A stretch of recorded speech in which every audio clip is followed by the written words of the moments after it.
Hi everyone, welcome back to the channel humanities army. This is educator Kapil Saraswat और आज के session से ही हम स्टार्ट करेंगे क्लास 12th की पॉलिटिकल साइंस की बुक का chapter number 1, that is the cold war era. World वाली बुक का आपका काफी ज्यादा इंटरेस्टिंग चैप्टर होने वाला है, क्योंकि इस चैप्टर में हम क्या जानेंगे। इस चैप्टर में हम बेसिकली देखेंगे कि वर्ल्ड में जितनी भी कंट्रीज हैं उनकी वर्ल्ड वॉर 2 के एंड होने के बाद कैसी रिलेशनशिप्स थे। ठीक है, जब कंट्री डीकोलोनाइज्ड हुई थी, जो नई इंडिपेंडेंट कंट्रीज थी, उन्होंने अपने आप को वर्ल्ड में इकोनॉमिकली पॉलिटिकली कैसे स्टेबल करा था। आज के टाइम पे इंडिया क्या है, एक डीकोलोनाइज कंट्री है जो 1947 के टाइम पे क्या हुई थी, इंडिपेंडेंट हुई थी। एज यू नो, वर्ल्ड में आज के सिचुएशन में इंडिया एक काफी ज्यादा स्टेबल कंट्री है और काफी ज्यादा क्या हो रही है, डेवलप्ड भी हो रही है। सो उस टाइम पे अगर हम बात करें तो उस टाइम पे ऐसी सिचुएशन नहीं थी। डिफरेंट डिफरेंट कंट्रीज डीकोलोनाइज्ड होकर डेवलप्ड हो रही थी। वर्ल्ड में डिफरेंट कंट्रीज थी जिनकी अलग ही पावर थी। एज यू नो कि यूएसए की पावर कितनी ज्यादा थी, फ्रांस, रशिया, जापान, ये कुछ कंट्रीज ऐसी थी जिनकी कितनी ज्यादा पावर्स थी। तो वर्ल्ड वॉर में जाने की वजह से इन कंट्रीज की पावर भी कम हुई। तो वो पावर कम होना, वॉर्स होना एंड रिलेशनशिप्स में चेंजेस आना, वो सब चीजें के बारे में हम इस चैप्टर में पढ़ेंगे। इस चैप्टर का आपको line by line detail explanation इस चैनल पे मिलेगा। तो अगर आप चैनल पे नए हो तो चैनल को लाइक शेयर सब्सक्राइब करना मत भूलना, क्योंकि क्लास 12th का पॉलिटिकल साइंस की ह्यूमैनिटी स्ट्रीम का सिलेबस, सारा सिलेबस आपको इस स्ट्रीम पर, इस चैनल पे अच्छे से कवर होता हुआ मिल जाएगा। तो चलिए स्टार्ट करते हैं हमारा चैप्टर। फर्स्ट ऑफ ऑल हम ओवरव्यू से हम चैप्टर को स्टार्ट करते हैं। ठीक है, देखो, the end of the cold war is usually seen as the beginning of the contemporary world. जब हमारा कोल्ड वॉर एरा का जब एंड होता है ना, उसी टाइम पीरियड के बाद से हमारा क्या होता है, कंटेम्प्रेरी एरा का क्या होता है, इमरजेंस होता है। Contemporary era in the sense, देखो, आपके वर्ल्ड में ना, वर्ल्ड एक होती है world politics, as you know, एक होती है आपकी कंट्री की बेस्ड पॉलिटिक्स। ठीक है, अगर आप हम इंडिया की बात करें तो हम क्या कहेंगे, इंडियन पॉलिटिक्स और वर्ल्ड पॉलिटिक्स। वर्ल्ड पॉलिटिक्स में हम क्या करेंगे, पूरे डिफरेंट डिफरेंट कंट्रीज की जो पॉलिटिक्स है, ठीक है, उसको ऐसे एस्पेक्ट के साथ समझे कि कौन सी कंट्रीज में क्या डेमोक्रेसी चल रही है या कौन सी कंट्री में मोनार्की चल रही है। सपोज किसी कंट्री में कैपिटलिज्म है, किसी में कम्युनिज्म है। तो ये क्या है, एक world politics. Indian politics, as we know, India is a secular country and India is a democratic country. India की आज खुद की सोवर्जिनिटी भी है। तो इस सिचुएशन में हम इंडिया और वर्ल्ड पॉलिटिक्स को डिफरेंशिएट करते हुए चलते हैं। ठीक है, तो जैसे ही हमारा कोल्ड वॉर एरा का जो टाइम पीरियड है वो खत्म होता है, उसी के बाद से हमारा क्या होता है, कंटेम्प्रेरी वर्ल्ड की क्या हो जाती है, इमरजेंस हो जाती है। कंटेम्प्रेरी वर्ल्ड की इमरजेंस इन द सेंस, देखो, अगर मैं यहाँ पे आपको एक एग्जांपल बताऊं, देखो, वर्ल्ड वॉर 1 हुई, वर्ल्ड वॉर 2 हुआ, उसके बाद क्या होता है, सिचुएशंस ना नॉर्मलाइज होने को आ जाती है, क्योंकि आपने वर्ल्ड वॉर 2 के बाद एज सच कोई वर्ल्ड वॉर 3 नहीं सुनी है। काफी ज्यादा सिचुएशंस ऐसी बिल्ड हुई हैं जब वर्ल्ड वॉर 3 को स्टार्ट करने का टाइम पीरियड हो जाता है, बट वर्ल्ड वॉर 3 स्टार्ट नहीं होती है। इसका मतलब हमने क्या देखा, हमारी जो स्टेबिलिटी है वर्ल्ड में, कंट्रीज के बीच में जो रिलेशनशिप है वो काफी ज्यादा स्टेबल है। ठीक है, तो इसी से हम क्या देखते हैं कि जैसे ही हमारा कोल्ड वॉर एरा स्टार्ट हुआ या कोल्ड वॉर एरा एंड होने पर आया, उसी के बाद वर्ल्ड पॉलिटिक्स का क्या हुई, इमरजेंस हुई। सबसे पहले यहाँ पे हम कोल्ड वॉर एरा में आपको अच्छे से आगे समझाऊंगा, पहले एक चैप्टर का ओवरव्यू है, अभी समझते चलो कि हम यहाँ बात क्या करें। ठीक है, इस चैप्टर में हमें डोमिनेंस देखने को मिलेगी, किसके बीच में, दो सुपर पावर्स के बीच में। फर्स्ट वो क्या होगी, United States of America, as you know, USA, and second is Soviet union. अब ये सोवियत यूनियन समझ के घबराना मत, क्योंकि काफी ज्यादा इजी टर्म है। ये जो फर्स्ट चैप्टर है ये भी इसी के बेस्ड है, और सेकंड जो चैप्टर है आपका बायोपोलैरिटी, वो भी इसी के ऊपर बेस्ड है, एंड देन आपका जो थर्ड चैप्टर था यूएस डोमिनेंस, वो भी इसी, इन्हीं दो सिचुएशंस के ऊपर बेस्ड है। तो यूएसए और सोवियत यूनियन को मैं आगे जाके काफी ज्यादा अच्छे से समझाने वाला हूँ, तो अभी कंफ्यूज मत होना कि सोवियत यूनियन क्या है एंड यूएसए तो आप सबको पता ही है। देखो, सोवियत यूनियन एक ऐसा ग्रुप है, मैं अभी बताता हूँ आपको, बाद में हम और इन डिटेल जानेंगे। सोवियत यूनियन क्या है, एक ऐसा ग्रुप है डिफरेंट डिफरेंट कंट्रीज का, जो क्या करती है, इकोनॉमिक पावर अपनी बिल्डअप करती है।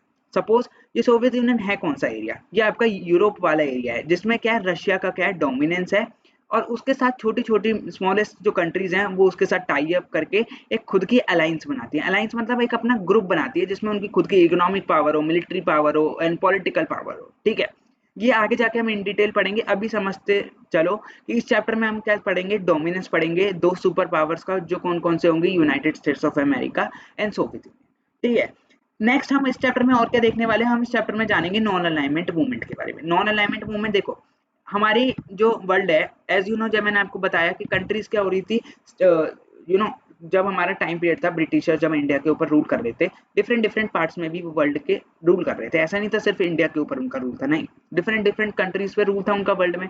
तो जब कंट्री डीकोलोनाइज्ड हुई, जब वो इंडिपेंडेंट हुई, तो उन्होंने क्या कहा कि ना तो हम यूएसए के साथ ज्वाइन होंगे, ना तो हम यूएसएसआर के ज्वाइन होंगे, हम अपनी खुद की इकोनॉमिक, पॉलिटिकल एंड मिलिट्रिकल इंडिपेंडेंट एक अलायंस बनाएंगे, ठीक है, जो क्या करेगी वर्ल्ड में, जिसकी खुद की डोमिनेंस होगी।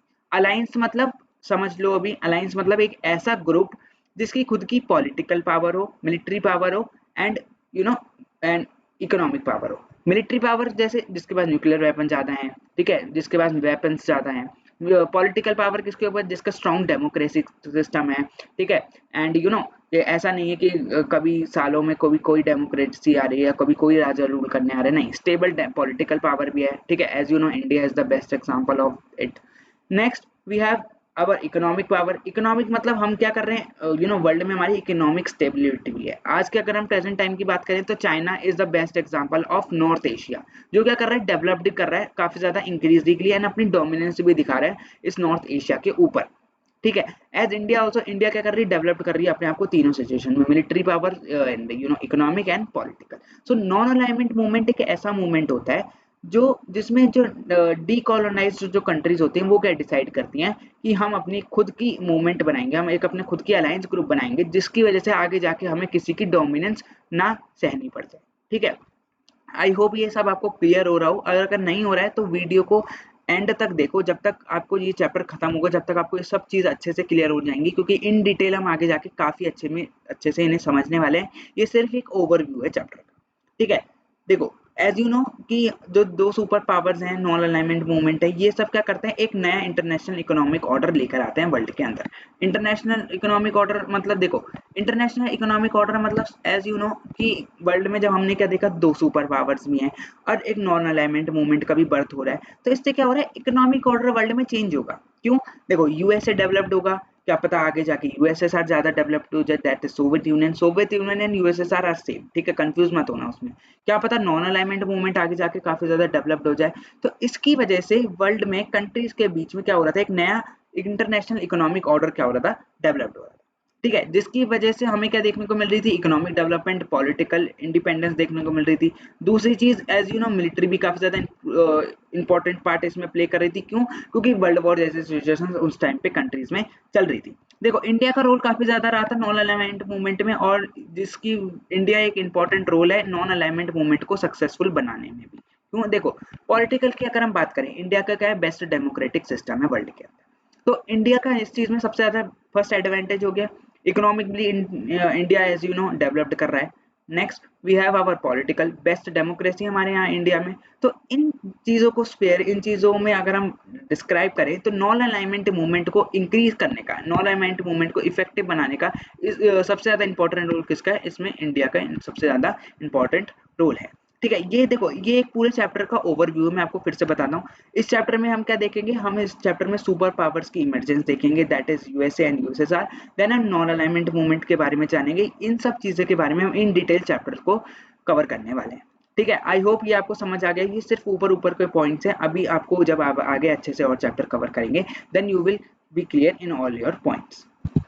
Now next we have our topic Cuban missile crisis. देखो, इस टॉपिक को कवर करने से पहले आई वांट कि आप सब इस टॉपिक को अभी छोड़ो and you have to start what is the cold war era. क्योंकि देखो, जो ये क्यूबन मिसाइल क्राइसिस वाला जो टॉपिक है ना, इसको अभी अगर आप पढ़ोगे तो आप काफी ज्यादा कंफ्यूज हो जाओगे, क्योंकि इसमें जो चीजें हैं वो आप जब ही समझ पाओगे, इसमें जो पॉइंट्स है वो आप जब ही समझ पाओगे जब आप ये जो टॉपिक है what is cold war era, इसको अच्छे से समझ लोगे। क्योंकि what is cold war era में आपको समझ आ जाए कि एक्चुअली कोल्ड वॉर एरा है क्या। अब हम जब से बात कर रहे हैं कोल्ड वॉर, अरे ये लिटरली है क्या, पहले इसे समझो, then we will move further on to the Cuban missile crisis. क्योंकि जो आपका कोल्ड वॉर एरा है, इससे पहले अगर आप क्यूबन मिसाइल क्राइसिस को समझ लोगे तो आपके दिमाग में खिचड़ी पच जाएगी and you will not able to get anything in your clear. इसलिए क्लैरिटी चाहिए, तो first of all you have to understood what is the cold war era वाला चीज, ठीक है। So let's start with the cold war era. देखो, the end of second world war is a landmark in the contemporary world. देखो, जब हमारा second world war खत्म हो जाता है, कब तक चलता है second world war, first of all just tell me in the comment down. Video को पॉज करो, क्योंकि देखो यार ये ना काफी ज्यादा इंपॉर्टेंट चीज है, एंड अगर आपके पास पॉलिटिकल है क्लास 12th में तो आपको ये चीजें अच्छे से पता होनी चाहिए, ठीक है। एज यू नो आपका जो वर्ल्ड वॉर 1 था वो कब तक चला था 1914 से 1918 तक, एंड जो आपका वर्ल्ड वॉर 2 था वो कब तक चला था 1939 से 1945 तक। तो ये जो दो डेट्स हैं ये आप ऑन टिप्स कर लो क्योंकि काफी ज्यादा इंपॉर्टेंट डेट्स हैं ये आपकी पूरी पॉलिटिकल साइंस अगर आप पढ़ रहे हैं क्लास 12th की तो। ठीक है, तो जब हमारा सेकंड वर्ल्ड वॉर स्टार्ट हुआ था वो क्या था, एक लैंडमार्क था हमारे कॉन्टेम्प्रेरी वर्ल्ड पॉलिटिक्स के ऊपर। क्यों? क्योंकि ये देखो, ये इसका जो आंसर है वो आपको इस पैराग्राफ को जब आप पढ़ेंगे तो आपको समझ आ जाएगा। ठीक है, 1945 में क्या हुआ था, अलाइड फोर्स। देखो आपका जो सेकंड वर्ल्ड वॉर था ना वो दो पावर्स में डिवाइडेड था। जो फर्स्ट पावर थी वो कौन सी थी, अलाइड पावर। ठीक है, एंड आपकी जो सेकंड पावर थी वो थी एक्सेस पावर। तो इन चीजों को पहले आप समझो, ये क्या पे यहाँ पे बात हो रही है। एक मिनट, देखो जो आपकी फर्स्ट पावर थी वो कौन सी थी, अलाइड, एंड देन सेकंड थी एक्सेस पावर। आपकी जो अलाइड पावर थी उसके अंदर कंट्रीज कौन कौन सी आती थी, इसमें आती थी आपकी US, Soviet union, Britain and France. ये कुछ ऐसी कंट्रीज थी जो आपके किसके अंदर आती थी, अलाइड पावर्स के अंदर। एक्सेस पावर्स के अंदर आपकी कौन सी कंट्री आती थी, जर्मनी, इटली, जापान। ये कौन सी कंट्रीज हैं जो आपकी किस में आती थी, एक्सेस पावर में। सपोज ये आपकी क्या है, अलाइड पावर। ठीक है, एंड ये आपकी एक्सेस पावर। ठीक है, अलाइड पावर और एक्सेस पावर्स में देखो जो आपका वर्ल्ड वॉर 2 था वो दो ग्रुप्स में डिवाइडेड था, एक था अलाइड पावर, एक था एक्सेस पावर। ठीक है, अब इसमें से जीतता कौन है। ठीक है, देखो वर्ल्ड वॉर जो 2 थी वो इन दो पावर्स के बीच में चल रही थी, एक कौन सी थी, अलाइड पावर, दूसरी कौन सी थी, Axis power. So world war जब 2 आपकी चल रही थी तो इन दोनों ग्रुप्स में से, इन दोनों फोर्सेस में से आपकी एक पावर क्या हुई थी, लूज हुई थी, और एक पावर विनर थी। ठीक है, जो विनर थी वो कौन सी थी, अलाइड पावर, जो लूजर थी वो कौन सी थी, एक्सेस पावर। ठीक है, क्यों? क्योंकि जो अलाइड पावर में जो ग्रुप है, कौन सा, यूएसए वाला, उसने क्या करा था, जापान के दो countries that is Hiroshima and Nagasaki, उनके ऊपर न्यूक्लियर वेपन गिरा दिए थे, जिसकी वजह से जापान ने सरेंडर कर दिया था वर्ल्ड वॉर 2 में। उन्होंने क्या कहा था, अब हम हार दे, हम अपनी तरफ से क्या करते हैं, वर्ल्ड वॉर 2 को एंड करते हैं। जर्मनी में हिटलर वाला सिचुएशन काफी ज्यादा चल रही थी, हिटलर की डेथ हुई, जर्मनी की डिफीट हो गई। इटली में भी सेम सिचुएशन थी। ठीक है, अगर हम बात करें फ्रांस और ब्रिटेन की, तो एज ब्रिटेन में हम आगे ये भी चीजें अच्छे से और क्लियर करेंगे। देखो यहाँ पे मैं आपको क्लियर कर देता हूँ। एज ब्रिटेन के टाइम पे सिचुएशन क्या थी, ब्रिटेन में क्या हो रहा था, आपकी सिचुएशन ये थी कि आप देखो यहाँ पे ना डेट्स को कनेक्ट करते चलो। 1945 की अगर हम यहाँ बात कर रहे हैं तो एज इंडिया को इंडिपेंडेंस कब मिली थी, 1947 में।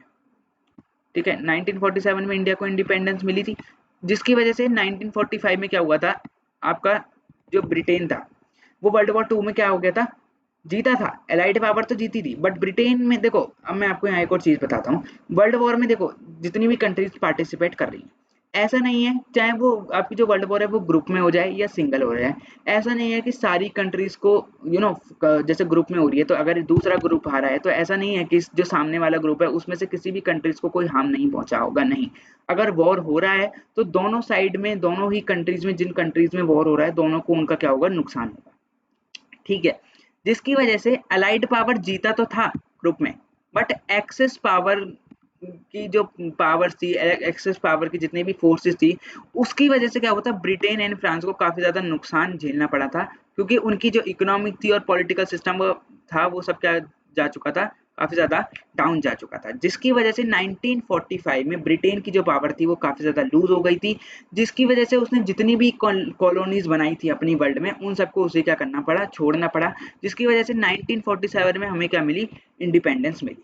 That is the only reason that we get the independence in 1947। देखो 1945 में ब्रिटेन की क्या हो गई, पावर कम हो गई।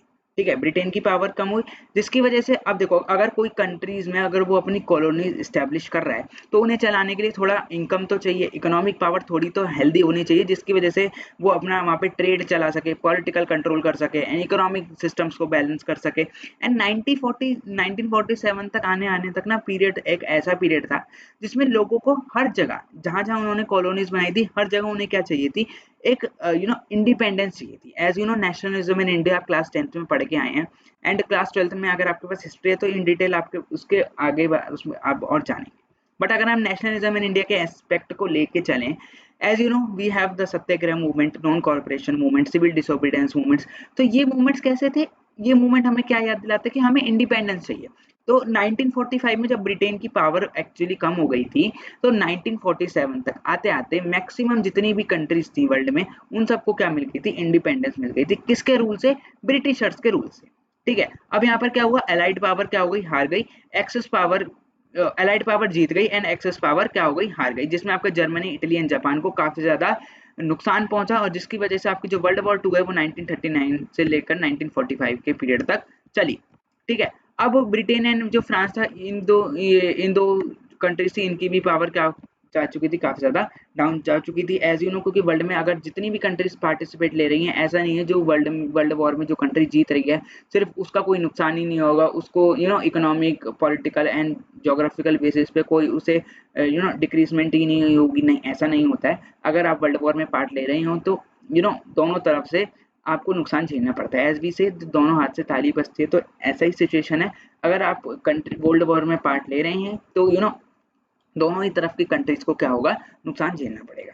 The world had involve almost over the mother powers world and spread out the region outside Europe including south east Asia, China, बुर्मना and Myanmar, India north east area. देखो अब उस टाइम पे क्या हुआ था, पूरे रीजन्स में क्या हुआ था, वॉर फैला हुआ था। अब यूरोप की साइड में अगर वॉर जैसी सिचुएशन चल रही है, तो उस टाइम पे जो उसकी नेबरिंग कंट्रीज हैं उनको भी तो थोड़ा बहुत नुकसान और थोड़ा बहुत इन्वॉल्वमेंट अपना दिखाना पड़ेगा। तो उसमें से कौन सी थी, south east Asia, China, north east Asia, India, इन सब कंट्रीज में क्या था, थोड़ा थोड़ा इनका अपना पार्टिसिपेशन भी था, जिसकी वजह से इनकी लाइफस्टाइल्स को भी काफी ज्यादा यू नो लूज करना पड़ा था अपना कैसा, जैसे अगर आप किसी लग्जरियस लाइफ में रह रहे हैं, ठीक है, वहाँ पे एकदम से आपका सब चीज़ चली जाए, तो आपको भी तो थोड़ा बहुत कंट्रीब्यूशन उसमें करना ही पड़ेगा ना।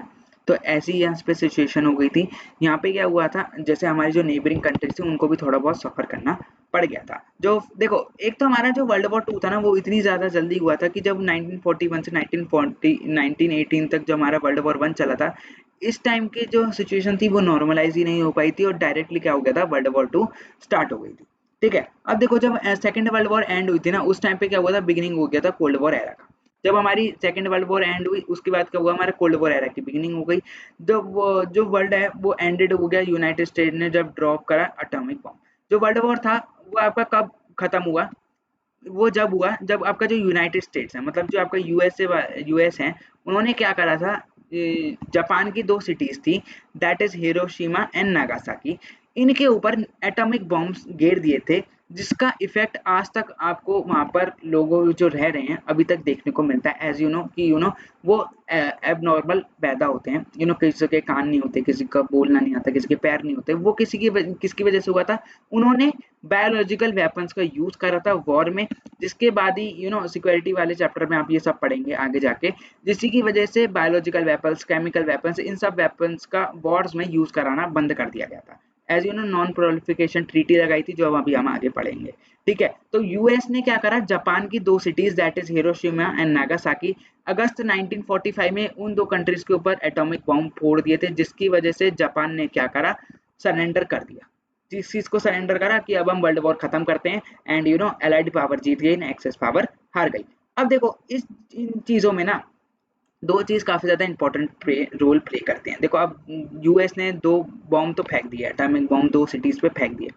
अब इसमें ना, हर चीज के दो पॉइंट ऑफ व्यू होते हैं, तो इसमें भी क्रिटिक्स होते हैं और एक सपोर्टर्स होते हैं।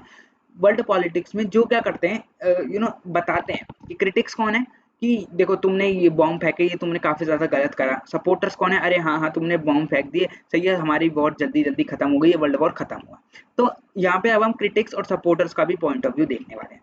देखो, जब यूएस का जो डिसीजन था बॉम्ब फेंकने का जापान के ऊपर, वो काफी ज्यादा गलत था। क्यों? क्रिटिक्स के अकॉर्डिंग जो जापान था वो क्या करने वाला था, सरेंडर करने वाला था बॉम्ब। जैसे देखो क्या हुआ, ये जापान है, ठीक है, सपोज करो, और ये यूएस है। यूएस ने क्या करे, जापान के ऊपर बॉम्ब फेंक दी, ठीक है, यूएस ने क्या करा, जापान के ऊपर बॉम्ब फेंक दिए।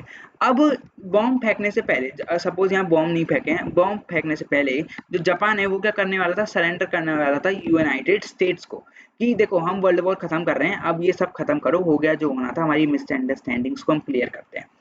इन सब चीजों को क्लियर करने से पहले जो हमारा यूनाइटेड स्टेट्स है, उन्होंने क्या करा, जापान के ऊपर पहले ही एटॉमिक बॉम्ब फेंक दिए।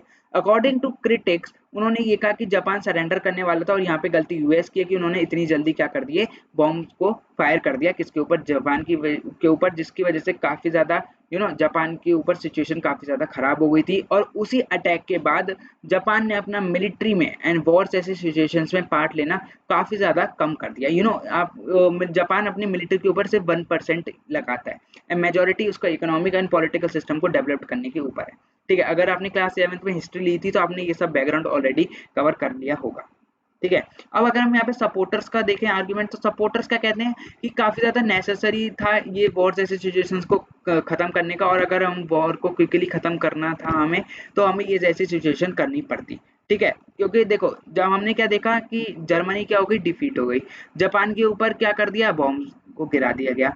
जो यूनाइटेड स्टेट्स थी वो क्या कर रही थी, वर्ल्ड में अपनी पावर्स को इंक्रीज कर रही थी। तो ऐसे ही वर्ल्ड वॉर जैसी सिचुएशन कभी खत्म ही नहीं होती। इससे अच्छा हमने उनके ऊपर बॉम्ब फेंक दिया और हमारी वर्ल्ड वॉर क्या हो गई, खत्म हो गई, यानी काफी ज्यादा अच्छा कराई अकॉर्डिंग टू सपोर्टर्स। ठीक है, यहाँ पे आपके दो पॉइंट ऑफ व्यू है, एग्जाम में आपसे क्वेश्चन भी पूछा जा सकता है कि क्या क्या पॉइंट ऑफ व्यू थे, तो यू कैन आंसर कि क्रिटिक्स क्या कहते थे कि वर्ल्ड वॉर खत्म होने के टाइम पे जापान सरेंडर करने ही वाला था, जिसके बीच क्या करा गया, जापान के ऊपर बॉम्ब्स का अटैक करा गया।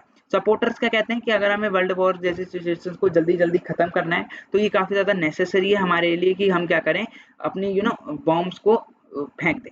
ठीक है, जो कोल्ड वॉर था वो क्या था, आउटकम था किसका, यूएस एंड यूएसएसआर का। अब हम यहाँ पे क्यों कह रहे हैं कि ये आउटकम था यूएसएस एंड यूएसएसआर का, देखो एज वी से कि देखो ऊपर जाते हैं, इसके पहले जो हमारी पहले जो लाइन लिखी उन्हें समझो दोबारा से। यहाँ पे हमने क्या देखा, अलाइड पावर है।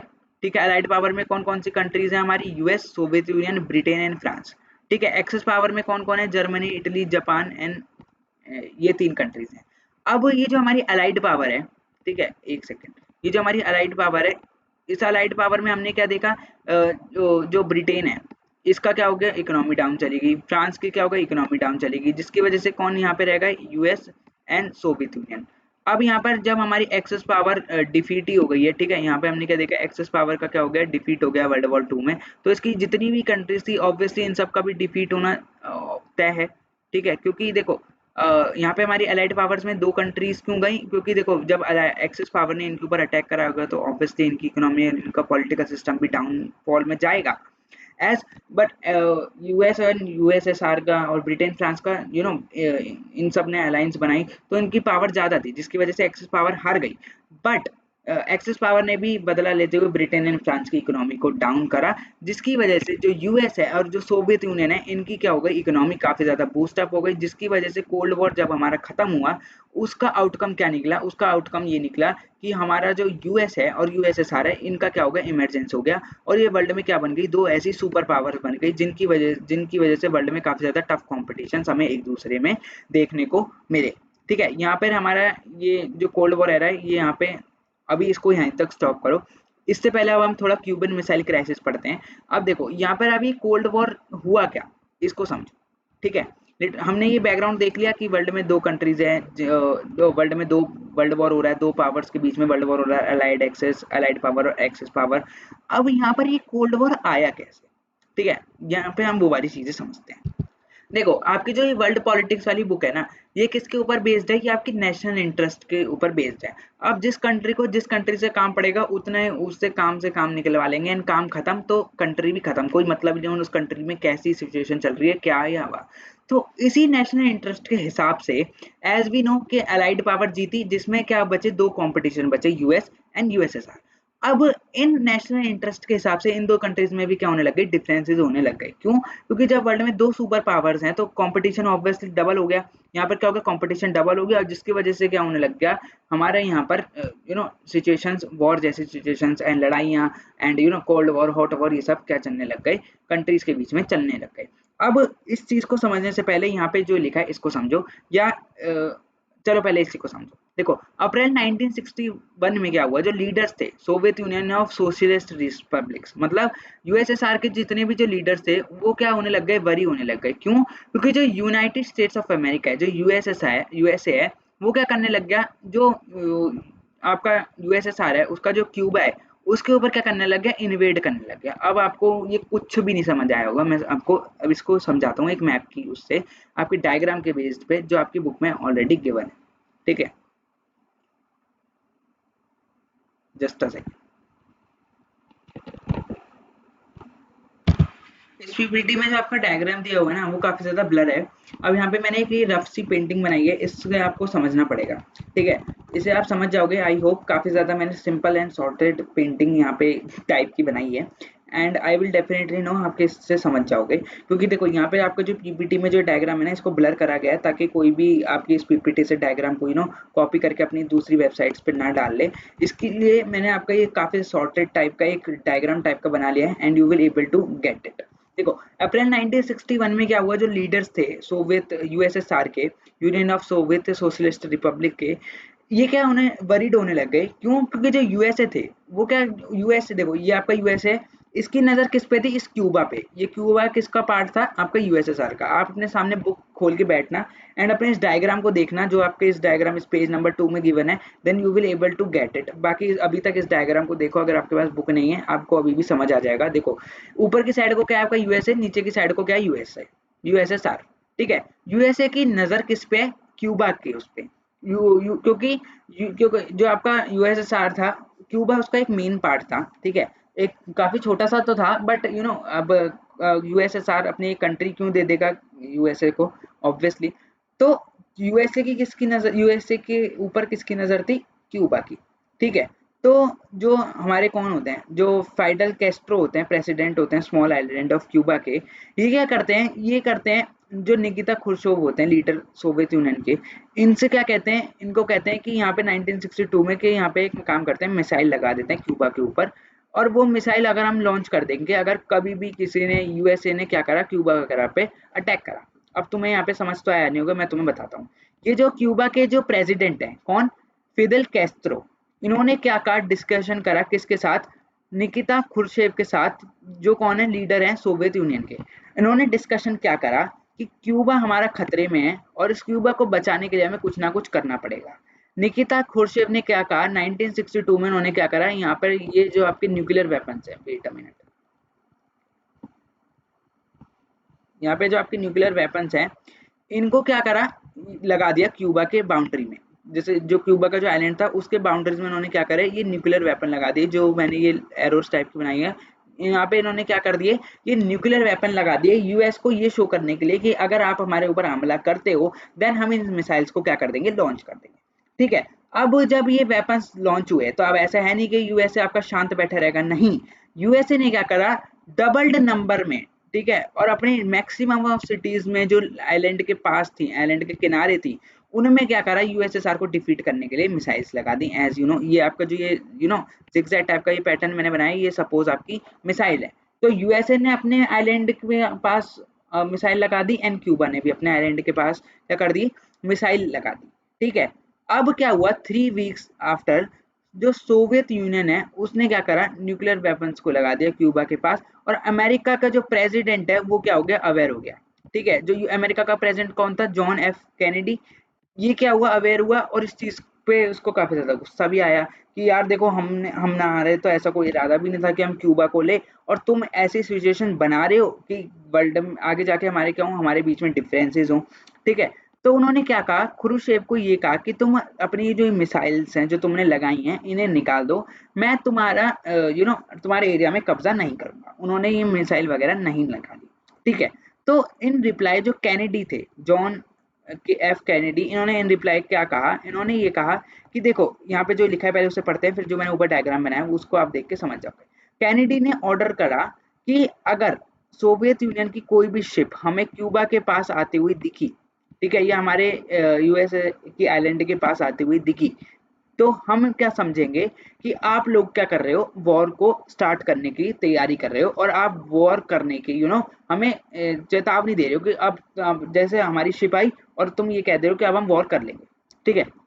दोबारा समझो इसे, यहाँ पे डायग्राम से देखो, ये बीच में क्या था, आपका पूरा मेन आइलैंड था, ठीक है। ये सब पूरा एरिया आइलैंड का है, वाटर वाटर है यहाँ पे आपका क्यूबा और यहाँ पे आपका यूएसए, ठीक है। यूएसए ने क्या कहा कि अगर आपकी तरफ की कोई भी शिप, यूएसएसआर की कोई भी शिप हमें इस एरिया में आती हुई दिखी, तो हम क्या समझ जाएंगे कि आप लोग क्या कर रहे हो, लड़ाई के लिए तैयार हो रहे हो। मतलब आप ये कह रहे हो कि अब हम लड़ाई शुरू ही कर देंगे, और फिर तुम ये मत कहना कि हम लड़ाई नहीं करेंगे या तुमने वर्ल्ड वॉर 3 कर दी, नहीं। अब अगर हमें कोई भी तुम्हारी शिप शिप यहाँ पे तुम सोचोगे यहाँ पे शिप क्या कर रही है, शिप देखो अगर यहाँ पे यूएस क्यूबा में न्यूक्लियर वेपन्स लगाए हैं, तो कुछ ना कुछ तो सामान या कुछ मटेरियल की जरूरत पड़ेगी उन न्यूक्लियर वेपन्स को मेंटेन करने के लिए, क्या पता कहीं कोई गलती से ही लॉन्च हो जाए, ठीक है। तो उस चीज को प्रोटेक्ट करने के लिए वो क्या करते थे, अपने शिप भेजा करते थे क्यूबा के पास, ताकि उनका उनकी जो न्यूक्लियर वेपन्स हैं उनको क्या हो, उनकी सेफ्टी रहे। तो उस सेफ्टी को मेंटेन करते हुए यूएसए के जो लीडर हैं, प्रेसिडेंट हैं जॉन एफ कैनेडी, उन्होंने क्या वार्निंग दी यूएसएसआर को कि अगर तुम्हारी जो शिप हमें यूएसए की तरफ आते हुए दिखी, मतलब तुम्हें अब हमारी शिप अगर तुम्हें इस साइड आते हुए देखने को मिली, तो हम ये समझ जाएंगे कि तुम लोग वॉर स्टार्ट करना चाहते हो, और फिर हम भी अपने न्यूक्लियर वेपन जो हमने अपने आइलैंड के पास लगाए हैं वो भी हम छोड़ देंगे। समझ आ गया। बट एट द एंड ऐसी कुछ भी सिचुएशन नहीं होती है। जो हमारा प्यारा सा यूएसएसआर है वो मान जाता है, वो क्या करता है, शिप भेजना बंद कर देता है और अपनी जितनी भी न्यूक्लियर वेपन्स है उनको निकाल देता है। एंड जो आपकी वॉर है वो कभी हॉट वॉर में तब्दीली नहीं होती, वो आपकी कोल्ड वॉर ही रह जाती है। समझ आया अभी कोल्ड वॉर का मतलब? कोल्ड वॉर एक ऐसी वॉर सिर्फ जिसमें हम क्या कर रहे हैं, आपस में लड़ाइयाँ कर रहे हैं, ठीक है, नेगोशिएशंस के थ्रू, एंड लड़ाई चिट्ठियां भेज रहे हैं, या हम सिर्फ धमकियां दे रहे हैं, हम अपने वेपन्स को शो ऑफ कर रहे हैं, पर हम उन वेपन्स का देखो, एक होता है कि मेंटली लड़ाई करना। सपोज करो मेंटली कैसे, कि आपकी क्लास में दो फ्रेंड्स हैं, ठीक है, आप उनसे बातचीत नहीं कर रहे हो, ठीक है, आप उनको देखना भी पसंद नहीं करते हो, आपकी उनसे कोई भी बात नहीं हो रही है, आप उनको अपनी चीजें भी शेयर नहीं करते हो, आपके लिए वो टोटल इग्नोर, आप उन्हें इग्नोर ही करते हो पूरे दिन, ठीक है। तो ये एक ऐसी सिचुएशन है कोल्ड वॉर टाइप की। हॉट वॉर कब होगी, जब तुमने एक दूसरे को पीट दिया, ठीक है, या तुमने बाहर एक दूसरे को कह दिया कि कल तू गेट के बाहर में मैं तेरे को इतना मारूंगा, ये वो, ठीक है, ये क्या हो रहा है आपका हॉट वॉर। कोल्ड वॉर आपने उसे धमकी दे दी, तूने अगर मेरे से ज्यादा बोला तो मैं तेरे को मार दूंगा, ठीक है, ये धमकी है, इन रियलिटी आपने मारा नहीं है। तो ये क्या है, एक कोल्ड वॉर। तो यहाँ पे यूएस और यूएसएसआर के बीच में क्या चल रहा था, क्यों कोल्ड वॉर, क्यों, क्योंकि क्यूबा ने क्या लगाई थी, मिसाइल्स लगाई थी, ठीक है, क्यूबा ने क्या करा, मिसाइल्स लगाई, इन रिटर्न यूएसए ने भी क्या अपनी धमकी, अपनी पावर डोमिनेंस शो अप करने के लिए क्या करा, मिसाइल्स लगाई, ठीक है। बट इन रियलिटी उन मिसाइल्स का, उन न्यूक्लियर वेपन्स का यूज ही नहीं हुआ। तो ये एक वॉर टाइप की सिचुएशन तो है, बट रियलिटी में क्या है, वॉर नहीं हुई है। क्यों? क्योंकि मिसाइल्स का यूज करा गया, ठीक है, आपस में एक दूसरे को धमकाया गया, बट इन रियलिटी उन चीजों का यूज नहीं करा गया, ठीक है। आई होप ये सब चीजें आपको समझ आ गई हो। मैं फिर से बताता हूँ क्या हुआ था 1961 में। क्या हुआ, जो लीडर्स थे, एक second, just a second, just give me 1 minute, let me review all this, खिचड़ी को हटाने दो मुझे, ठीक है। देखो 1961 में क्या हुआ, यूएसएसआर वरीड होने लग गया। क्यों? क्योंकि जो यूएसए था उसने वो क्या करने लग गया था, क्यूबा की तरफ इन्वेड करने की तैयारी करने लग गया था, ठीक है। फिडेल कैस्ट्रो जो क्यूबा के प्रेसिडेंट होते हैं, वो निकिता क्रुश्चेव के पास जाते हैं, जो कौन होते हैं, सोवियत यूनियन के लीडर होते हैं, उनके पास वो जाते हैं कि देखो भैया ऐसी ऐसी सिचुएशन हो रही है, जो हमारा क्यूबा है यूएसएसआर का पार्ट, यूएसए की उस पर नजर है और ये कभी भी इस क्यूबा के ऊपर हमला कर सकता है। इन रिटर्न 1962 में क्या करते हैं, जो क्यूबा के जो प्रेसिडेंट्स होते हैं एंड रशिया के जो प्रेसिडेंट होते हैं, वो क्या करते हैं, डिस्कशन के थ्रू ये वो इंस्टॉलेशन कर देते हैं वेपन्स का। कहाँ पर? आइलैंड के किनारे, मतलब जितने भी जो वहां पे आइलैंड होंगे उनके किनारे किनारे वो वेपन्स लगा देते हैं। कहाँ पर? क्यूबा के ऊपर। ये यहाँ पे उन्होंने क्या लगाए हुए हैं, ये वेपन्स लगाए हुए हैं, ठीक है। कहाँ पे? क्यूबा के आइलैंड पे वो वेपन लगा देते हैं। वेपन लगाने का वो क्या होता है कि अगर इन फ्यूचर कभी यूएसए के ऊपर हमला हुआ तो हम इन वेपन्स को छोड़ देंगे, ठीक है।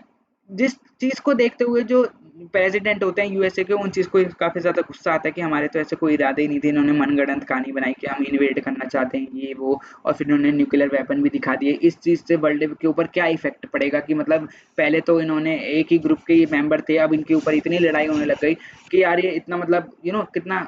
अब एक बात बताओ, क्लास में दो फ्रेंड्स हैं, अब क्लास जैसे सपोज करो कोई तीसरा फ्रेंड उनके बीच में आता, तो ऐसा थोड़ा ना कि दोस्ती चेंज हो जाएगी, नहीं, बाउंड तो उनका सेम ही रहेगा। तो ऐसे ही यहाँ पे अगर तुम्हारा कोई तीसरा मेंबर निकल रहा है, तो ऐसा नहीं है कि तुम अब सामने वाले के साथ ही दुश्मनी कर लो। तो इतना ट्रस्ट तो रखो ना, जब तुम एक साथ, तुमने वर्ल्ड वॉर भी करी और तुम इतना ही कह दो कि तो इन्वेड कर देगा, कि तो तुमने इतना भरोसा क्यों करा, तुमने उसके साथ वर्ल्ड वॉर वगैरह ही क्यों करी। इसीलिए इस सिचुएशन में जो क्रुश्चेव थे, कौन? क्रुश्चेव किसके? क्यूबा के प्रेसिडेंट, उन्होंने क्या कहा, उन्होंने क्या कहा कि हम वेपन्स लगाएंगे और अगर कभी भी हमारे ऊपर हमले जैसे सिचुएशन लगी तो हम वेपन्स को छोड़ देंगे। इन रिटर्न यूएस के जो प्रेसिडेंट थे जॉन एफ कैनेडी, उन्होंने क्या कहा, अगर तुम्हारी कोई भी शिप हमें यहाँ से जाते हुए दिख गई तो हम समझ जाएंगे कि तुम्हारा वॉर करने का ज्यादा मन है और हम वर्ल्ड वॉर 3 स्टार्ट कर देंगे। और वर्ल्ड वॉर 3 फिर किसके बीच में होता, यूएस एंड यूएसएसआर के बीच में होता। ठीक है, तो इन्होंने क्या कहा, उन्होंने अपने आप को सरेंडर कर दिया, अपने यहाँ से सारे वेपन्स को हटा दिया। और ठीक है, जिसके बाद वर्ल्ड वॉर 3 जैसी सिचुएशन नहीं हुई और ये वॉर होती रही, ये कभी भी हॉट वॉर में तब्दील ही नहीं हुई। ठीक है, अब जो पार्ट हमने यहाँ पे छोड़ा था अब हम इसको यहाँ पे कंप्लीट करते हैं। ठीक है, देखो यहाँ पे मैंने आपको कहा था ना कि ये वाला एरिया हम दोबारा कवर करेंगे, ये वाला। अब इसको हम थोड़ा अच्छे से कवर करते हैं। देखो, जो क्यूबन मिसाइल क्राइसिस वाला जो टाइम था ना, ये काफी ज्यादा एक हाई पीक टाइम था, हाई पॉइंट था हमारे पॉलिटिकल सिस्टम के लिए। क्यों? क्योंकि इस टाइम में देखो वॉर जैसी सिचुएशन हो रही थी, कभी भी किसी भी कंट्रीज को नहीं पता था कि वर्ल्ड वॉर 3 कब स्टार्ट हो जाएगा, क्योंकि बाई चांस एक शिप के ऊपर था, अगर वो शिप पास हो जाती तो वर्ल्ड वॉर 3 स्टार्ट हो जाता। एंड अगर वर्ल्ड वॉर 3 स्टार्ट होता तो कितना ज्यादा इकोनॉमी में एंड कितनी ज्यादा कंट्रीज को सफर करना पड़ता उस चीज के लिए। तो एक ऐसा काफी ज्यादा हाई पीक वाला टाइम था जिसमें सबको लग रहा था कि अगर वर्ल्ड वॉर 3 हो गई तो कैसे हम सब सफर करेंगे एंड कैसे चीजें वर्क करेंगी। तो ये एक ऐसा टाइम था, एक हाई पॉइंट का टाइम था जिसमें सबको क्या थी, टेंशन थी इस चीज को लेकर, वर्ल्ड वॉर को लेकर। सो हम यहाँ पे कोल्ड वॉर की एक डेफिनेशन देखते हैं जो आपकी बुक में गिवन है। The cold war refer to the competition and the tension and the series of confrontation between United States and the Soviet Union. ठीक है, एज मैंने आपको क्या बताया, कोल्ड वॉर एक ऐसी वॉर होती है जिसमें हम वेपन्स का यूज नहीं करते, सिर्फ हम एक दूसरे को धमकी देते हैं और नेगोशिएशंस के थ्रू हम क्या करते हैं, वॉर करते हैं। तो एज यहाँ पर भी यही सेम चीजें आपको बताई गई हैं कि कोल्ड वॉर क्या है, एक ऐसी टेंशंस एंड सीरीज है, कॉन्फ़िगरेशंस हैं बिटवीन किसके बीच में, United States and Soviet union के बीच में। ठीक है, जो क्या है, एक दोनों रिस्पेक्टिव अलाइज हैं। और ये जो कोल्ड वॉर है वो आज तक हॉट वॉर में तब्दील नहीं हुई, थैंक्स टू गॉड। कि अगर क्योंकि अगर आप हॉट वॉर में चेंज हो जाती तो काफी ज्यादा इकोनॉमी हमारी वर्ल्ड की एंड कंट्री की काफी ज्यादा डाउनशिप में चली जाती है एंड अपने आप को डेवलप करने में हमें मोर देन 10 और 50 और 100 ईयर्स से भी ज्यादा लग जाते हैं। तो कोल्ड वॉर क्या है, अगर आपके एग्जाम में डेफिनेशन में अगर आप पूछने को आए तो कोल्ड वॉर क्या है, एक ऐसा refer to the competition and the tension and the series of confrontation between the Soviet Union and the USA. ठीक है, नेक्स्ट चलिए हम बात करते हैं। Next, the cold war was not a simply a matter of rivalries of but it is also the ideological conflict. देखो, जो आपका जो कोल्ड वॉर था, it is not basically only कि अगर आप क्या कर रहे हैं। ठीक है, ऐसा नहीं है कि अगर आप यूएस के हैं या आप यूएसएसआर के हैं तो हम वॉर कर लेंगे, नहीं। एक आइडियोलॉजिकल भी कॉन्फ्लिक्ट भी होता है। क्यों आइडियोलॉजिक, मतलब देखो, आज सपोज अगर आपकी क्लास में आप दो बेस्ट फ्रेंड्स हैं, तो ऐसा नहीं है कि आपकी हर वे ऑफ थिंकिंग दोनों का सोचने का सेम हो एंड जो आप काम कर रहे हैं वही आपका बेस्ट फ्रेंड करे, नहीं। आपका दोनों का आइडियोलॉजिकल डिफरेंसेस हो सकते हैं, क्या पता आपके फ्रेंड्स को कुछ और पसंद हो ना आपको कुछ और पसंद हो। ऐसे ही यूएस एंड यूएसआर एक दोस्त थे, बट आइडियोलॉजिकल कॉन्फ्लिक्ट्स तो ऑब्वियसली आएगा। कैसे? जो वेस्टर्न अलायंस थी, मतलब जो यूएस वाला एरिया था, उसको आप हमेशा याद कर लो। वेस्टर्न अलायंस कौन सा? यूएस वाला। वेस्टर्न अलायंस थी, वो क्या रिप्रेजेंट करता था? Liberal democracy. लिबरल डेमोक्रेसी मतलब कैपिटलिज्म होगा एंड प्राइवेट सेक्टर, कि जिसको अपनी प्राइवेट कंपनी खोलनी है खोल लो, प्राइवेट घर हैं खोल लो, प्राइवेट फार्म्स हैं खोल लो, रेलवे स्टेशन, बस अड्डा, हवाई अड्डा, जो खोलना है सब खोलो, प्राइवेट होगा। कोई भी गवर्नमेंट ओन सिस्टम यहाँ नहीं है। ठीक है, कमाओ खाओ, देश को ग्रो करो। ठीक है, सपोज अगर आपके यूएस के अंदर रिलायंस है, सपोज इंडिया के अंदर रिलायंस है, वो यूएस के अंदर चला गया, तो वो क्या है? एक प्राइवेट सेक्टर है, वो उससे इंडिया की इकोनॉमी को कोई बेनिफिट नहीं हो रहा है। ठीक है, उससे किसके बेनिफिट हो रहा है? खुद के उसके ओनर को बेनिफिट हो रहा है। सपोज आपका कोई एक ब्रांड है, सपोज ये एनसीईआरटी है, एक ये प्राइवेट सेक्टर के अंदर आती है, तो एनसीईआरटी अपनी बुक सेल कर रही है, तो इसको मुनाफा किसको हो रहा है? इसके खुद की बुक सेलर्स को हो रहा है, इसको हम कुछ जो हम ले रहे हैं उनको नहीं हो रहा है। ठीक है, तो प्राइवेट सेक्टर में क्या होता है? आप अपनी मेहनत से ग्रो करो, गवर्नमेंट का उसमें कोई रूल नहीं होता है and you are more liberal as compare to the communist. अब कम्युनिज्म आइडियोलॉजी कहाँ पे थी? ईस्टर्न अलायंसेस में। ईस्टर्न अलायंसेस मतलब कौन सा एरिया होगा आपका? सोवियत यूनियन वाला। ठीक है, देखो अभी भी इस चीज में कंफ्यूजन मत रखो। यूएसए कौन सा? Western alliance. ईस्टर्न अलायंस में कौन से आएगा आपका? यूएसए, यूएसएसआर, सॉरी, यूएसएसआर मतलब Soviet union, union states of Soviet Republic. ये किसके अंदर आएगा आपका? यूएसएसआर के अंदर आएगा। तो ये कौन सी आइडियोलॉजी फॉलो करते थे? सोशलिज्म की आइडियोलॉजी फॉलो करते थे, जिसमें क्या करेंगे, everybody is to be treated equally, and communism. Communism as you know government sector होता है, टोटली गवर्नमेंट ऑन फार्म्स होंगे, गवर्नमेंट ऑन आपका घर भी रिजर्व करे जाएंगे। तो कैसे होगा कि इस पर्टिकुलर कॉलोनी में डिफरेंट डिफरेंट लोग रहेंगे, उनको अपने आप को गवर्नमेंट के साथ रजिस्टर कराना पड़ेगा। उनका कुछ भी प्राइवेट नहीं है, स्कूल है तो गवर्नमेंट है, ऑफिस है तो गवर्नमेंट है, ठीक है। अगर आपके रेलवे स्टैंड हो गया, बस स्टैंड हो गया, हवाई अड्डा, जो भी जितनी भी चीजें हैं वो सब किसके अंडर आएंगी? गवर्नमेंट के अंदर, ठीक है। सो आई होप यहाँ तक आपको चीजें क्लियर हो गई होंगी। देखो बेसिकली कोल्ड जो आपका कोल्ड वॉर थे, इसमें क्या था, एक आइडियोलॉजिकल कॉन्फ्लिक्ट था जो काफी ज्यादा इंपॉर्टेंट रोल क्या करता है, प्ले करता है। क्योंकि आइडियोलॉजिकल, देखो आइडियोलॉजिकल जब तक नहीं होगी चीजें, जब तक तो चीजों में कोई डिफरेंसेस होंगे ही, ठीक है। कोल्ड वॉर किसकी वजह से हुआ? आइडियोलॉजिकल डिफरेंसेस की वजह से, ठीक है। आई होप यहाँ तक चीजें क्लियर हो गई हो। नेक्स्ट वी हैव, ये सब हमने क्लियर कर लिया था यहाँ पर कि डिफीट हो गया था जर्मनी का एंड यूएसएसआर वाला, एंड कोल्ड वॉर के बाद इमरजेंस किसके हो गए थे? यूएस एंड यूएसएसआर की, ठीक है। अब यहाँ पर हम बात करते हैं इस चीज की, द लॉजिक ऑफ डिटरेंस, ठीक है। अब देखो यहाँ पे लॉजिक ऑफ डिटरेंस का मतलब क्या है? अब हम ये क्यों नहीं कह रहे कि ये कोल्ड वॉर हॉट वॉर में क्यों नहीं तब्दील हुई? इसका आंसर है the logic of deterrence, that is the answer. ये जो आपको पूरा पैराग्राफ नीचे तक आएगा, दैट इज द आंसर कि जो आपकी कोल्ड वॉर थी वो हॉट वॉर में क्यों तब्दील नहीं हुई। लॉजिक ऑफ डिटरेंस मतलब देखो, एज वी नो, जो आपका यूएसए है, ठीक है, जो आपका यूएसए है और जो आपका यूएसएसआर है, दोनों इक्वल ही है। किसमें? मिलिट्री पावर में, आपका पॉलिटिकल सिस्टम में, आपका एंड इकोनॉमिक में। पॉलिटिकल में डिफरेंसेस क्या है? कम्युनिज्म, कैपिटल ग्रोथ तो दोनों का इक्वल ही हो रहा है ना।